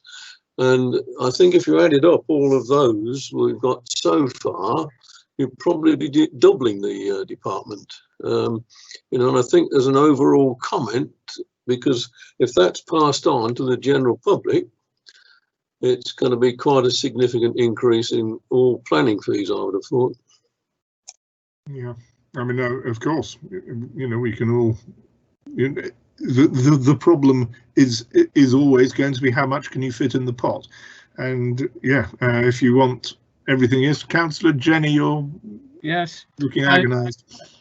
While we'd be adding to planning policy, we'd be doing away with quite a few planning management officers. No, I don't know. They've been enforcing the rules. Don't forget, without any input from pesky councillors neither. So that could be helpful. Okay. Any other comments on this one? Okay. Proposal 12, this is a good one. Proposal 12, to support the transition to a planning system which is more visual and rooted in local preferences and character, we will set up a body to support the delivery of provably locally popular design codes and propose that each authority should have a chief officer for design and placemaking. Do you agree we should establish a new body to support design coding and building better places, and that each authority should have a chief officer? You have agreed with this, Michael, I see. You're also muted. Yes, I think really just to reiterate on this particular question that we are, that we do have a long established arrangement for this sort of level of design expertise, but obviously, so in that sense we reiterate this sort of continue, and I think that was really the point I'm trying to make in this draft response. Okay. Did I see your hand, Councillor Maxwell? Yes, I actually wrote down it is important that we have qualified people who could actually do this, and I think that it would make sure that when we come to planning applications, that there is a design which is something that the residents like. At the moment, I don't think we have, I might be wrong, on East Northants, somebody who fits this. I could be wrong, but maybe this is definitely a need for the future. Right. Yeah, Councillor Mercer. Just think, Councillor Maxwell just said, when it comes to planning management, the problem is most of this won't come to planning management. There won't be planning applications coming to members to decide if they're in the growth area, they will just be automatic. If the only ones that will come to planning management from reading this are the ones in the protected area, i.e. ones in open countryside or in some other protection. So virtually there won't be us deciding it. Well, it wouldn't come to planning management, it would come to an officer sort of team to determine the rules, and I suppose a design code could be one of those rules. So, but yeah, I mean, anyway, but there would, but local member involvement, forget it. So who would know what residents wanted to have as their design code, because no one would ask. Right, any more on this? Okay, proposal 13. To further embed national leadership in developing better places, we will consider how Homes England's strategic objectives can give greater emphasis to delivering beautiful places. And beauty, they say, is in the eye of the beholder. Do you agree with our proposal to consider how design might be given greater emphasis in the strategic objectives for Homes England? Seems uncontroversial. But anybody want to comment? Right. We are actually getting through this, which is good. And now, proposal 14, we intend to introduce a fast track for beauty through changes to national policy and legislation to incentivise and accelerate high quality development which reflects local characters and preferences. Do you agree with our proposals for implementing a fast track for beauty? A fast track for beauty, I swear I've read a book about this somewhere. Anyway, it is a somewhat subjective concept. Thank you, Michael. And you know, the devil, like so many of these things, is in the detail. What does this even mean?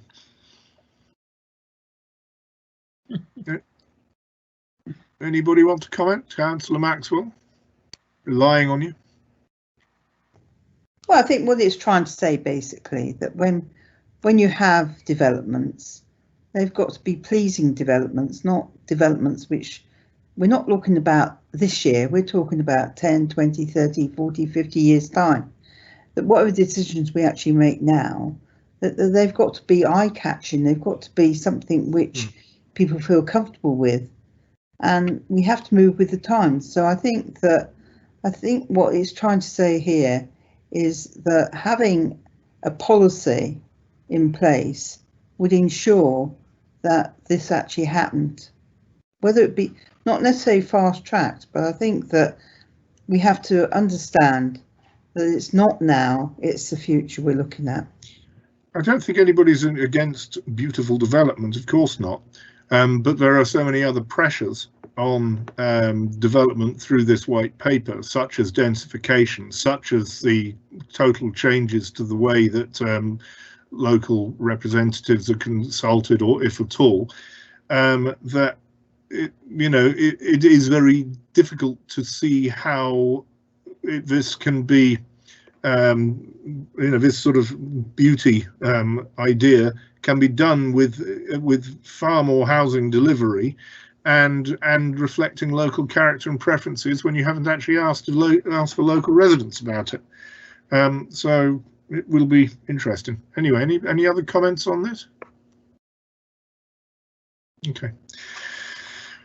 Okay, proposal 15. We intend to amend the National Planning Policy Framework to ensure that it targets those areas where a reformed planning system can most effectively play a role in mitigating and adapting to climate change and maximising environmental benefits.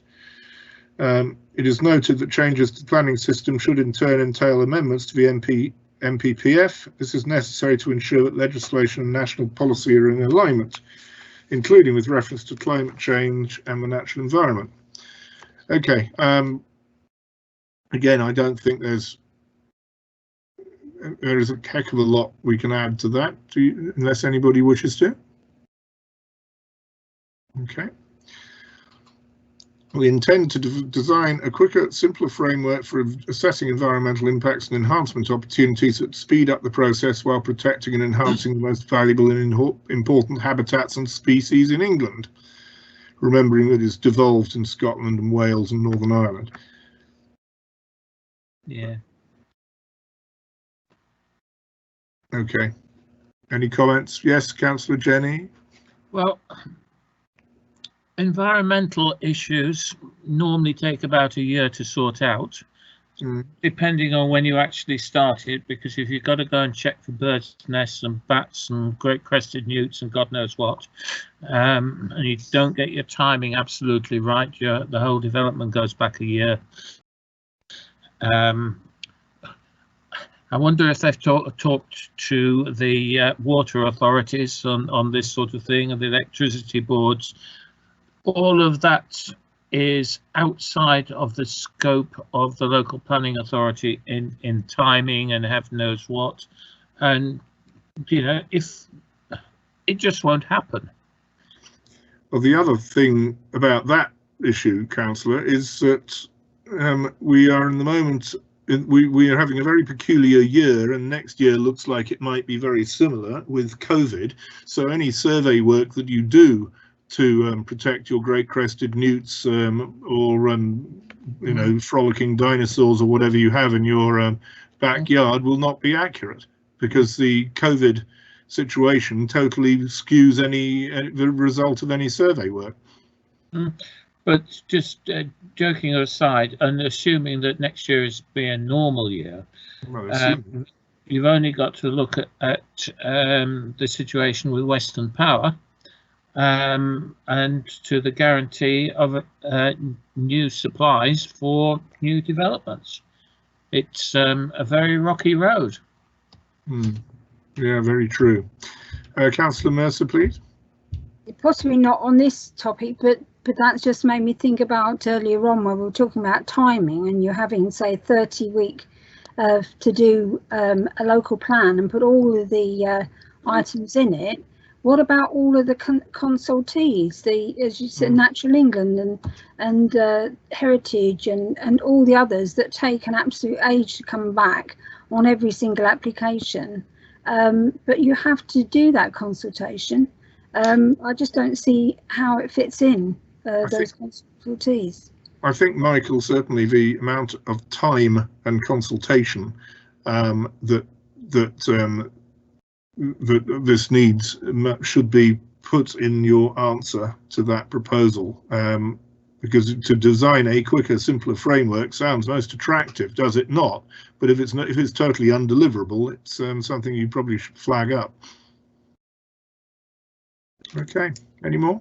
Yeah, Michael. So I've taken some notes. I'm certainly happy to add an additional paragraph. Yes, I'll definitely do that. I think it's a very well made points, and I think it's again, it's how realistic is this. So yeah, I've certainly got some good notes. Okay, thank you. Councillor Lewis, please. Well, just a quickie. I mean, I wonder if anyone has ever analysed all these surveys that are done for particularly larger larger developments. If anyone's ever actually assessed the significance of all the surveys that have been made, and if we didn't do the surveys, would there be any difference in the outcome? Yeah, well, an interesting question indeed. Okay, but we are of course obliged to do the surveys on behalf of all these various statutory bodies, consultees, and so forth. Mr. Chairman, that wasn't the question. I asked if anyone had ever analysed, for instance, East Northants could analyse on a particular project all the surveys that are done and what effect, if any, they had on the decision of planning management. It probably prolonged their discussion a lot, but did it affect the outcome? Yeah. Because it might be very, very major simplifications could be achieved. I've just put how against it, that's all. Okay, Councillor Jenny, how? I think the answer to that is, well, first of all, the likes of people like me have got a great long list of all the surveys that get carried out, and probably figures are by the side of them to know financially how much a developer is actually being screwed for what is pretty ineffective. but I'm afraid if they're not carried out, then the applications do not get registered. It's as straightforward with that. We have a nice little officer sitting in Cedar Drive, basically saying, well, if you haven't given me the environmental study, I can't register the planning application. So, you know, you still haven't answered the questions, if I may interject, Mr. Chairman. Mhm. Are they of any significant value, or are they merely procedural to get it onto, you know, an actual application form or something? well, they can be. If you want to stop a development and you manage to get a couple of great crested newts in the right place. I have a man round the corner who sells them. To your specifications. But I mean, Richard Palmer, I think, just wants to jump in quickly. Yeah, thank you, David. I know what Councillor Lewis is saying, and I sympathise with some of that, and it's very difficult. I suspect, though, you know, we now live in an age where there's a lot of legal challenge, and if something isn't done properly, then the answer would be, well, it will be challenged, won't it? And those legal challenges would come out at examination, I'm sure. So yeah, whether it actually improves it or not, I don't know. I can't answer that, but it does mean that I suppose that, you know, from our point of view, from local planning authority, yeah, you could end up with a sound plan as opposed to an unsound plan. But also, it is this litigation world that we live in today, I guess, and that's probably at the heart of it all as well. I should think. Does it actually improve things in terms of the output? Well, your guess is as good as mine on that one, so I shall leave that to yourself. But I understand the point. Well, I mean, we could get into archaeology as well, and that's another thing which has to happen. And you know, again, how much value? Sometimes there is some, but sometimes not. Okay. Proposal 17: conserving and enhancing our historic buildings and areas in the 21st century. It seems reasonably unarguable, the response on that, unless anybody object. Okay, this is nearly finishing pillar 2, so we are actually making some progress. Proposal 18: to complement our planning reforms, we will facilitate ambitious improvements in the energy efficiency standards for buildings to help deliver our world-leading commitment to net zero by 2050, net zero carbon. Is anybody got any comments on that? As Michael and friends rightly say, best way to do it is probably by amending the building regulations to make it so. Yeah. Okay, good. That concludes pillar 2, ladies and gentlemen, and we are getting there. Pillar 3, planning for infrastructure and connected places. When new development happens in your area, what is your priority for what comes with it? And there is a strikeout thing, and the answer refers us to the corporate plan, which actually refers to affordable housing, infrastructure, shops and employment and green space, but employment's so important and has not really been a feature of this white paper.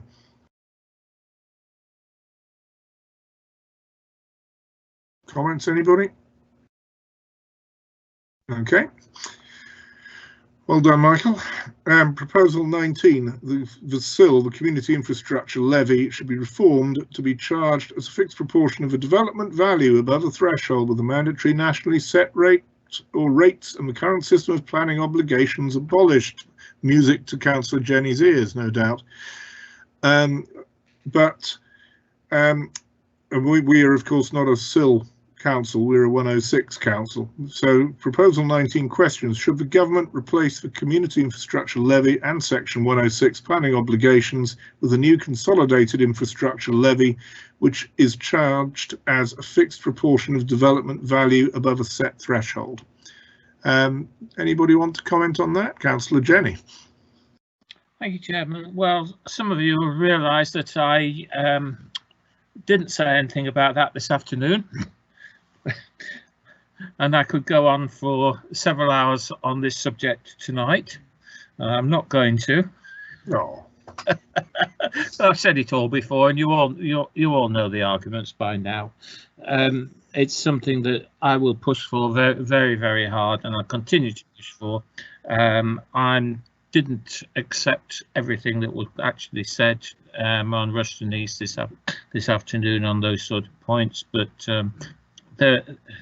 this has got to be the way to go forward.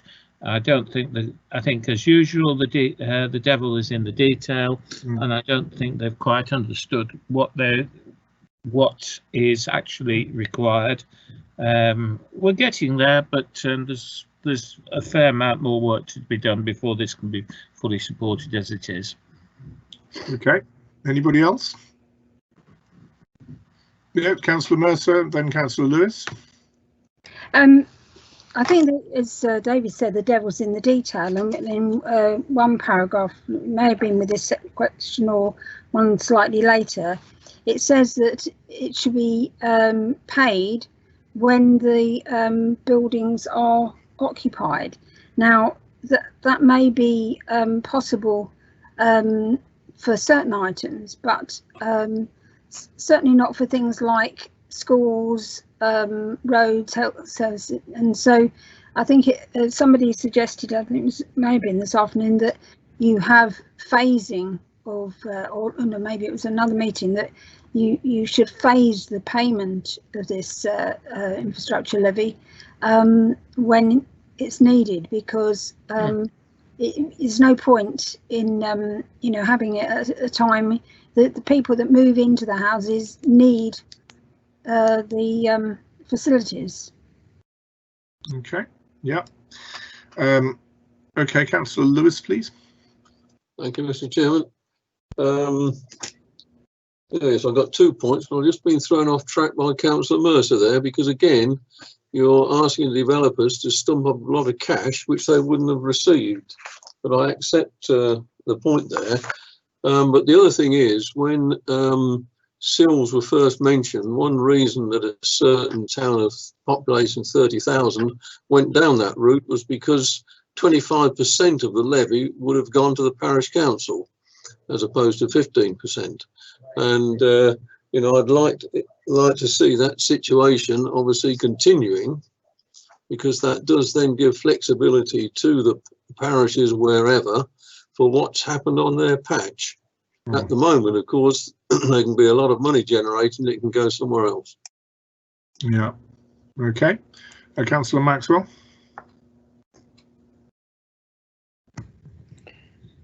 Well, I think a point, what I'd like to make a point is, the fact is, something that happened over at Earthlinborough meant that Earthlinborough Town Council missed out.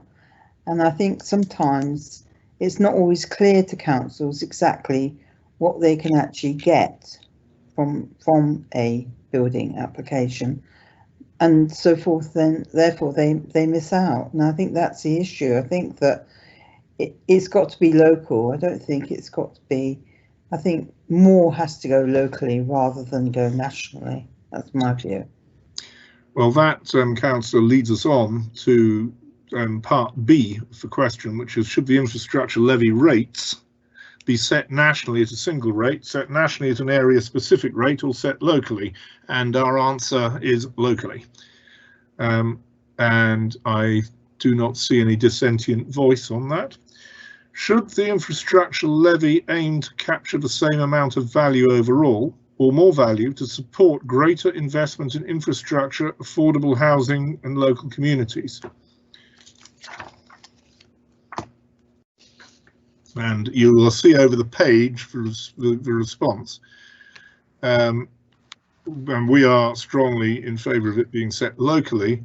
And naturally, as Michael and friends point out, as an LPA, we would maximise the land value capture at all levels. Of course we would, because we want to provide the best infrastructure that we can. Okay. Should we allow local authorities to borrow against the infrastructure levy, which was something we talked about earlier, to borrow against the infrastructure levy to support infrastructure delivery in their area?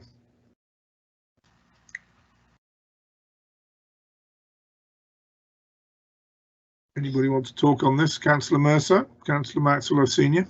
So it comes down to what I was saying about the phasing of when this levy is available, because there is a way, if councils are going to be borrowing to upfront such monies, that developers then might walk away, build the houses, not pay the levy, and the council's left to foot the bill, and residents that don't have the infrastructure either.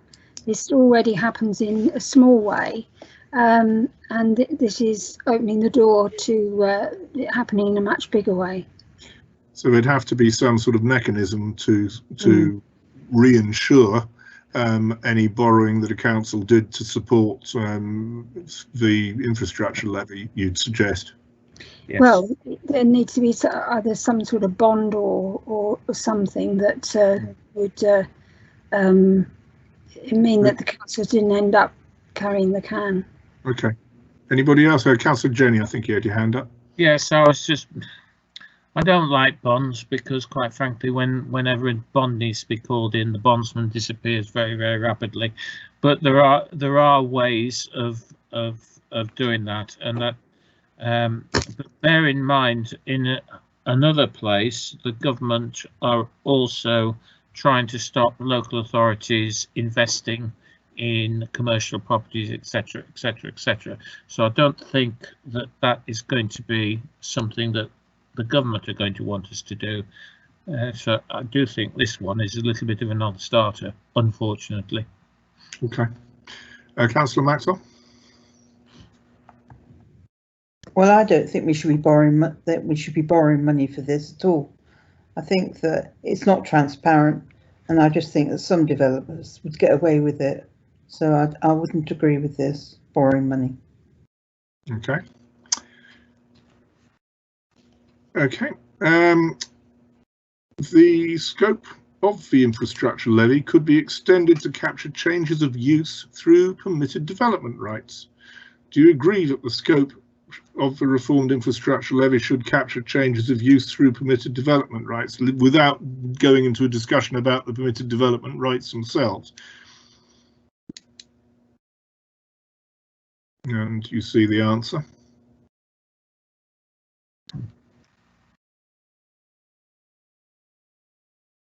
And as is pointed out, that any development coming forward under what are currently permitted development rights would fall outside the scope of development management in the first place. So it would just be an administrative exercise as far as the infrastructure levy is concerned. Okay.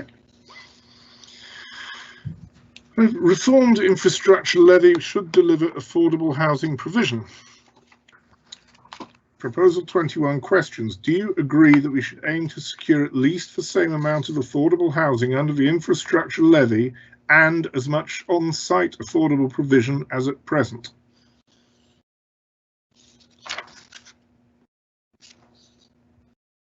Anybody comment on that?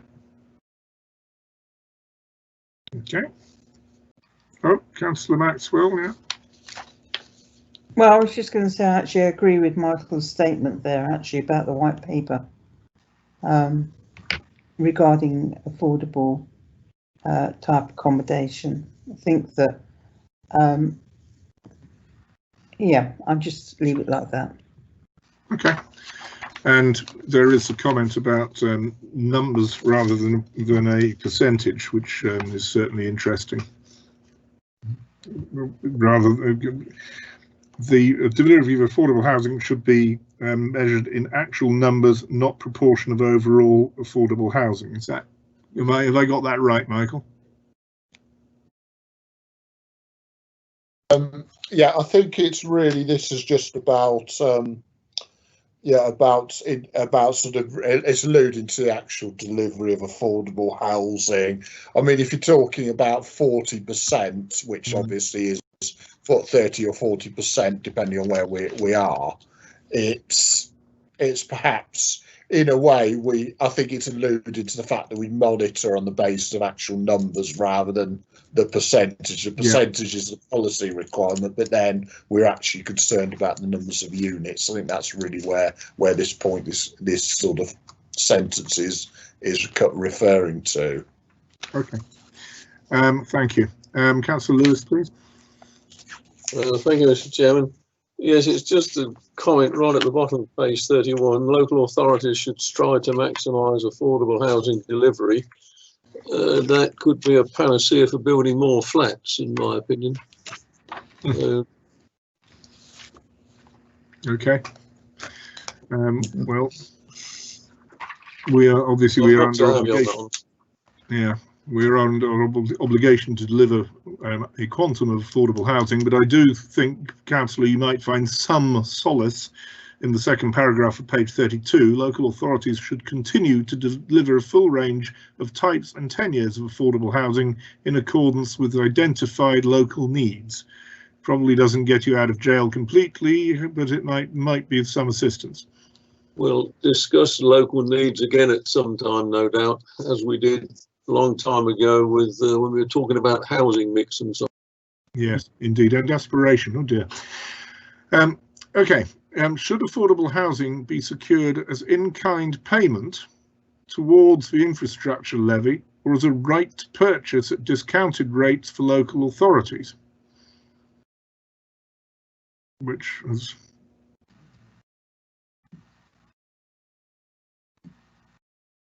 Councillor Maxwell. Which is,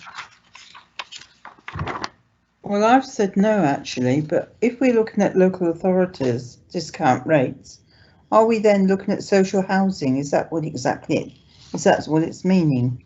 That's my question. It's affordable housing. It could be a mixture. It doesn't have to be social housing. It might be, but it might be you know, shared equity or low cost or whatever. Councillor Lewis. Thank you, Mr. Chairman. Is the inference from that then, if I as a developer have a development entirely of affordable housing, there will be no contribution whatsoever to infrastructure?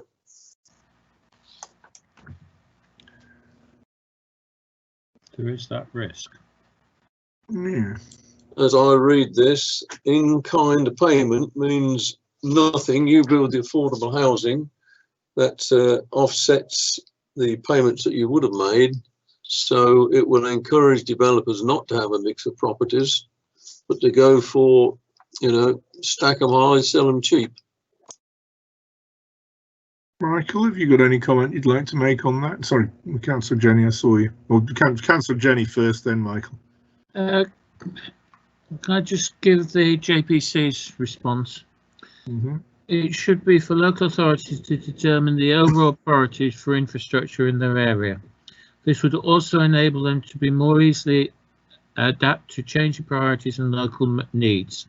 However, the levy should be ring-fenced to a broad definition of infrastructure, including affordable housing.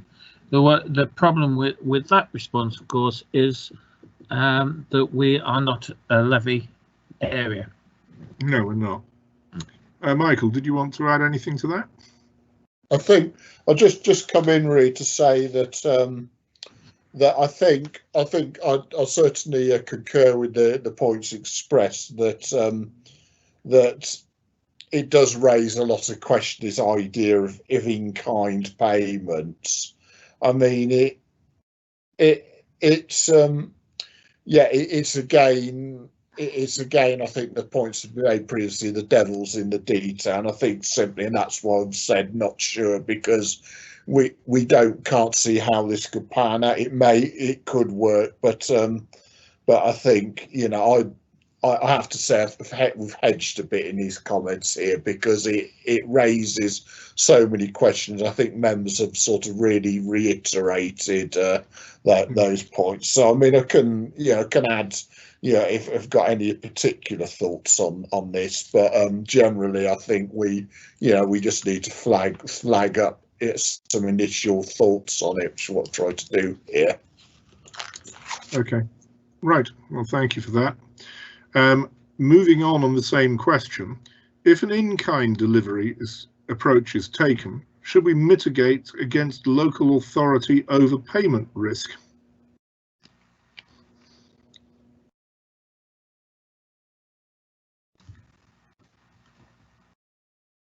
Right, I see.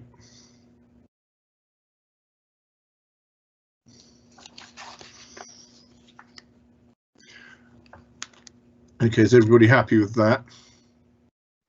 Got lost.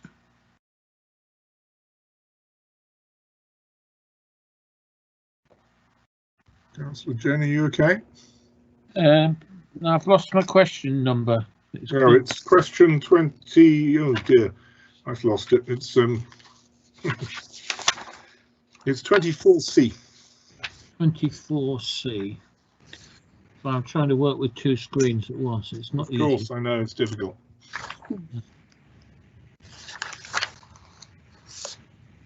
Chair, I'm trusting you on this because. Yeah, I think that's okay. Yeah, okay. Right, if an in-kind delivery approach is taken, this is D, are there additional steps that would need to be taken to support affordable housing quality? And I think this is important, this one. Councillor Maxwell, are you just waving or is your hand up? Yeah, please. Yeah. So I think that any development has to be quality, but I think equally it's got to be a robust development. So I think any kind of delivery has to make sure that this is in fact does happen. Okay. Well, as far as infrastructure levy is concerned, it's what's supporting the development of, you know, this particular affordable homes project or whatever it might be.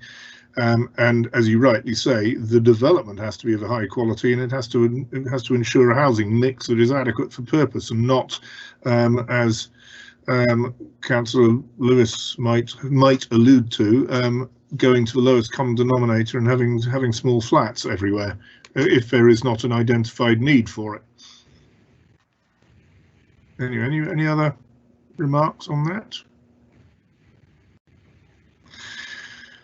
Okay, well, proposal 22 then. More freedom could be given to local authorities over how they spend the infrastructure levy. 25, should local authorities have fewer restrictions over how they spend the infrastructure levy? And we say that it is a local thing, so yes. Yeah, Councillor Mercer? It's important that the infrastructure is provided where it's needed in the locality that the development has taken place in. I think the local authorities need freedom, need flexibility, but at the same time, it has to be a requirement, isn't it? The fact that the building or the development has to require that some infrastructure is provided, and so it's actually providing the infrastructure that is needed by that development. Yeah, and the local authority is in the best place to superintend that. Okay, well, if yes, and the answer seems to be yes, should an affordable housing ring fence be developed? And the answer is yes, as it's a good idea. Any comments? Yes, Councillor Mercer? However, Councillor Lewis? it's all, yes, you know, we get this playoff where the developer comes and says, well, I can't afford that much affordable housing with all the other infrastructure, and you end up giving in on one or the other. But we have to make sure that the essential infrastructure, roads, health, education, etc., are not expense of the affordable housing. So they say, well, I'm providing all this expenditure, like Councillor Lewis just said about, you know, having a development of all affordable housing. Oh, well, in that case, I won't give any contribution to education. There's got to be some balance between the flexibility to do what is right, but also not to have the the local authority end up having to provide all that infrastructure from its own resources, if it's got any, or else the people go without. Okay. Thank you. Councillor Lewis, please. Thank you very much, Mr. Chairman. This reminds me of the situation where if you dig a hole, the thing to do is to stop digging it deeper. And I think in proposal 19, they've dug the hole, and then in the subsequent proposals up to 22, they've even dug it deeper.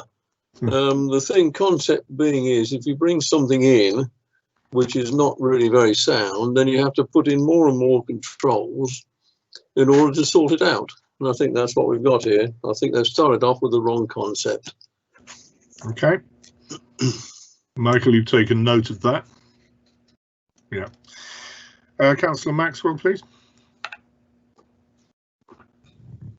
Well, my point really is that the right development has to fit in with young families, and I think it is important that any new development should actually ensure that this actually happens. It's no good actually having a development which actually doesn't fit everybody, just a certain few.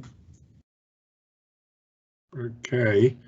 Obviously, it depends upon the new development we're talking about, and we're talking about affordable housing. It, to be sure, has to reach out to young families, absolutely. It also has to reach out to single people and elderly people and other people who, for whatever reason, might require affordable housing. So it isn't a one-size-fits-all approach. Anyway, okay, so that covered the affordable housing and the infrastructure levy. Any comments on that before we change the subject? You're doing very well, ladies and gentlemen. I'm sorry it takes so long, but it is important. So, proposal 23. As we develop our final proposals for this new planning system, we will develop a comprehensive resources and skills strategy for the planning sector to support the implementation of our reforms. There is quite a lengthy response here on top of most of page 34. And I think the first paragraph is terribly important. These things do have to be thought out before being implemented. It would be a gigantic change to the planning system. I cannot overemphasize the importance of the changes if they were adapted as per the white paper. And so there would have to be an awful lot of reskilling done throughout the sector.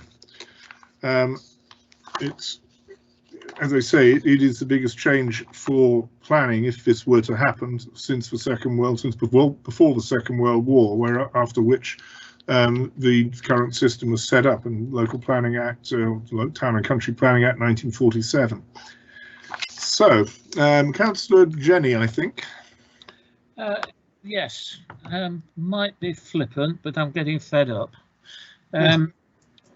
Planners are professional people. They go through God knows what training and heaven knows what.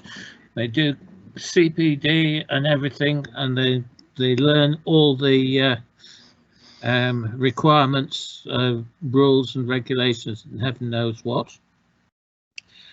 If there's any training to be done, my feeling is reading this lot tonight, I would suggest it's certain civil servants who need to be more skilled in putting together proposals for white papers.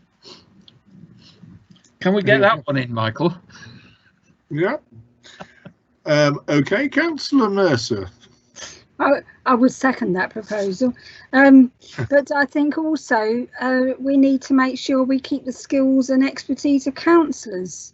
And yes, the democratic process in getting the right housing at in the right place, because we play our part as well. We dot the I's and cross the T's sometimes, and so I think to dispense with us like away with you, you are not needed anymore, is an insult to councillors, and I thought I'd get it in here as well. No, and you're quite right. And also, we as councillors, may not be as expert as many planners, absolutely, but we do have the one huge advantage: we're all here democratically. So if we make decisions that the residents in our respective wards do not like, they have the option of throwing us away and getting new ones.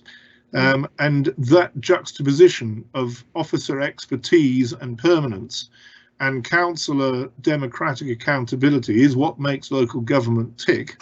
Both, neither can function without the other, and this whole system would smash it over the head. And you know, I say it.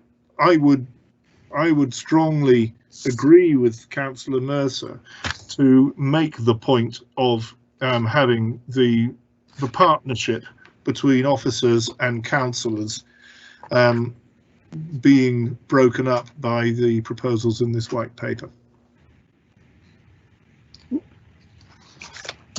Anybody else? We're nearly done. Okay. So, just when you thought it was safe to come out of the water, Proposal 24, we will seek to strengthen enforcement powers and sanctions. And, well, certainly I have a, you know, I'm sure many of us have come up against the problems where you have a planning development being flouted or being done wrong or whatever, and you complain to enforcement and nothing can get done. And that's a serious issue. So I see that the strengthening of enforcement powers and sanctions is welcome.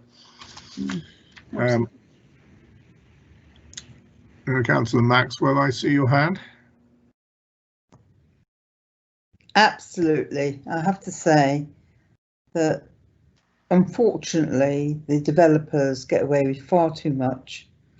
I think we ought to have more enforcement officers in East North Hants. Unfortunately we don't, and that leaves it very difficult for the people who are there to do it. I think we've now recruited one more person, but I think the issue is that is paramount to making sure that these developers don't get away with it in future, because at the moment they are getting away with it. So I completely agree with this. Okay. I mean, I would say in defence of developers that they're not all bad, and that some of them actually do play by the rules. Of course, as with anything, it only takes a few to spoil it for everyone. So, you know, thank you for your comment. Anybody else? Okay. What happens next? Do you have any views on the potential impact on the Equalities Act? Does anybody want to comment on that?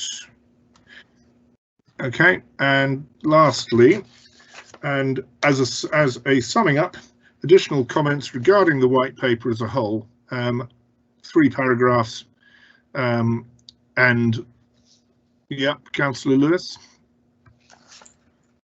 Well, yes, I'd like to add a final comment, and it comes back to the civil servant, which I think Councillor Jenny mentioned earlier. I just wondered if this civil servant has got any idea as to how many man-years will have been spent on this paper or wasted on this exercise in order to get all of these responses across the country back to him. Which they will probably aggregate anyway. Right, oh dear, something forest of hands, Councillor Mercer. Yes, I'd just like to reinforce that overall the push to exclude councillors and the democratic process is to be deprecated, because I think we've mentioned it at various times throughout this document, but it underpins the whole thing. Okay, very, very true, very true. Was there any other hands up? Did I see Councillor Maxwell? Yeah.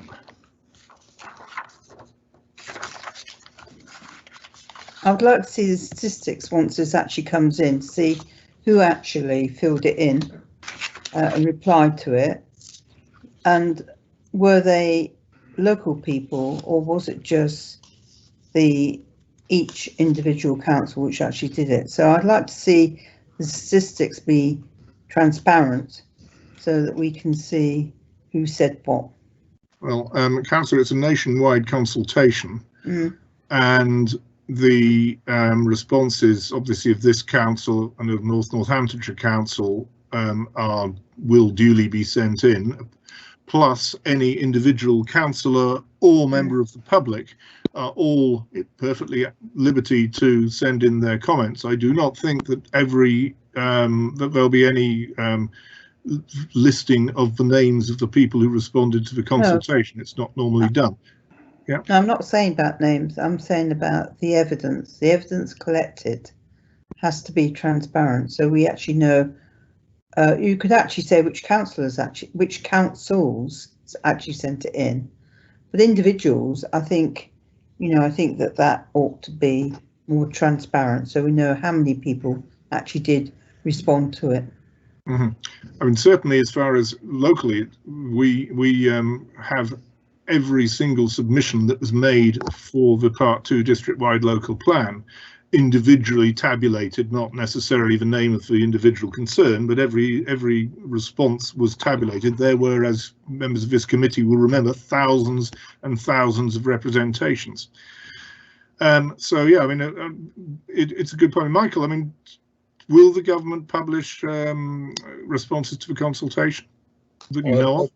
I believe that they will. I mean, how far they will actually take on board comments. I think there is probably some evidence that they will listen, if only through the views expressed to backbench MPs. But I don't know. I would have to say I'm not entirely sure what form it might take. I mean, the normal approach is, yeah, you may produce a big spreadsheet, probably an Excel of all the comments, but normally, certainly as we would do, and I imagine the government would do the same, you summarise the key issues, and that's the main report. But I believe that most local authorities, I'd imagine virtually all local authorities, will be responding to this.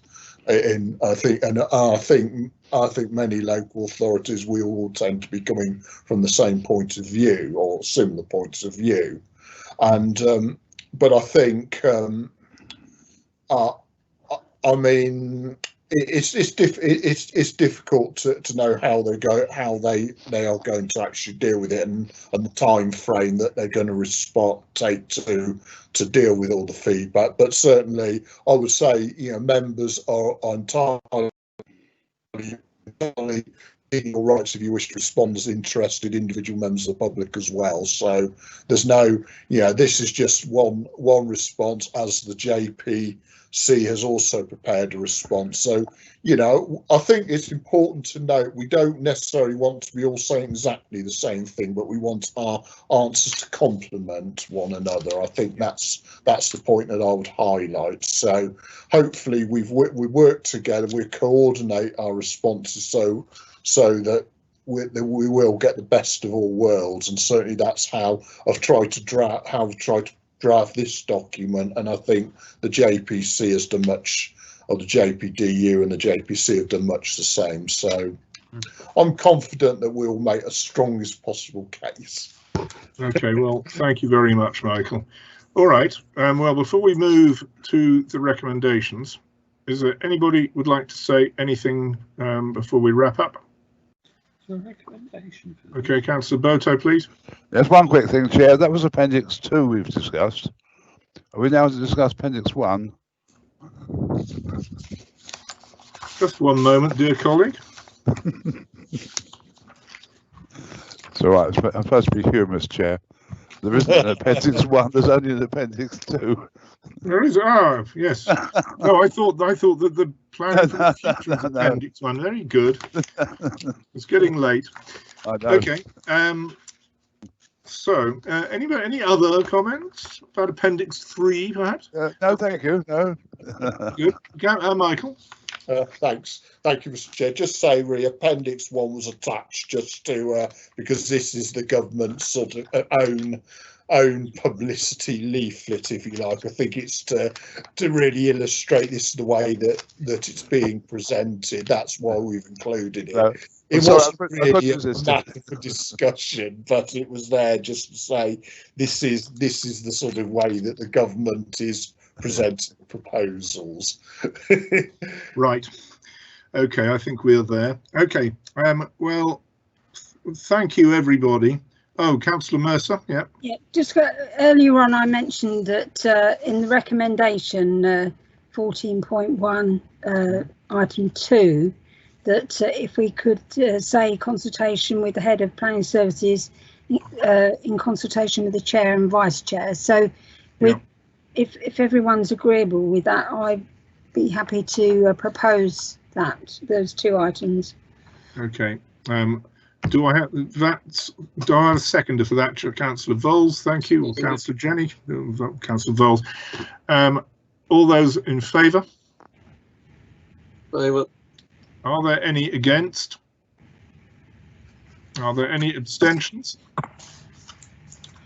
Then the motion as amended by Councillor Mercer is carried. So, ladies and gentlemen, can I thank everybody? It's been a very, very good debate. We've really covered a lot of ground, as we often do in these meetings. And thank you all for your patience and for your thoughtful comments. Michael, I know you've got a little bit of food for thought, you and your colleagues, to draw up.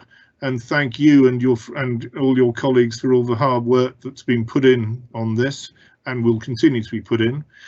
Before I close, I remind everybody that the consultation is still live until the 29th of October.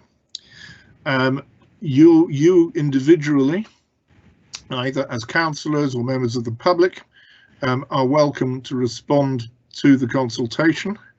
And obviously there will be a response made by East Northants and by the JPC in due course. So with that, sorry, Michael, yeah? Yeah, I just want to say, really, what I'm thinking out loud, what I'm hoping to do, when I'm back at the office, probably on Thursday, when I'm back at work, I will be working through, obviously, the comments that members have made, and I think I'll probably prepare a tracked changes version of the document to circulate to obviously the head of service, the chair and the vice chair, so that you can obviously see where additional comments have been made. I think it's mainly going to be additional comments, so I think that's probably the best way of doing this. So I mean, I'm hopeful that we'll get. I'm really hopeful that we'll get the top best possible response we can. So that's what I'll say on that. Well, good luck to your efforts, and we look forward to receiving that.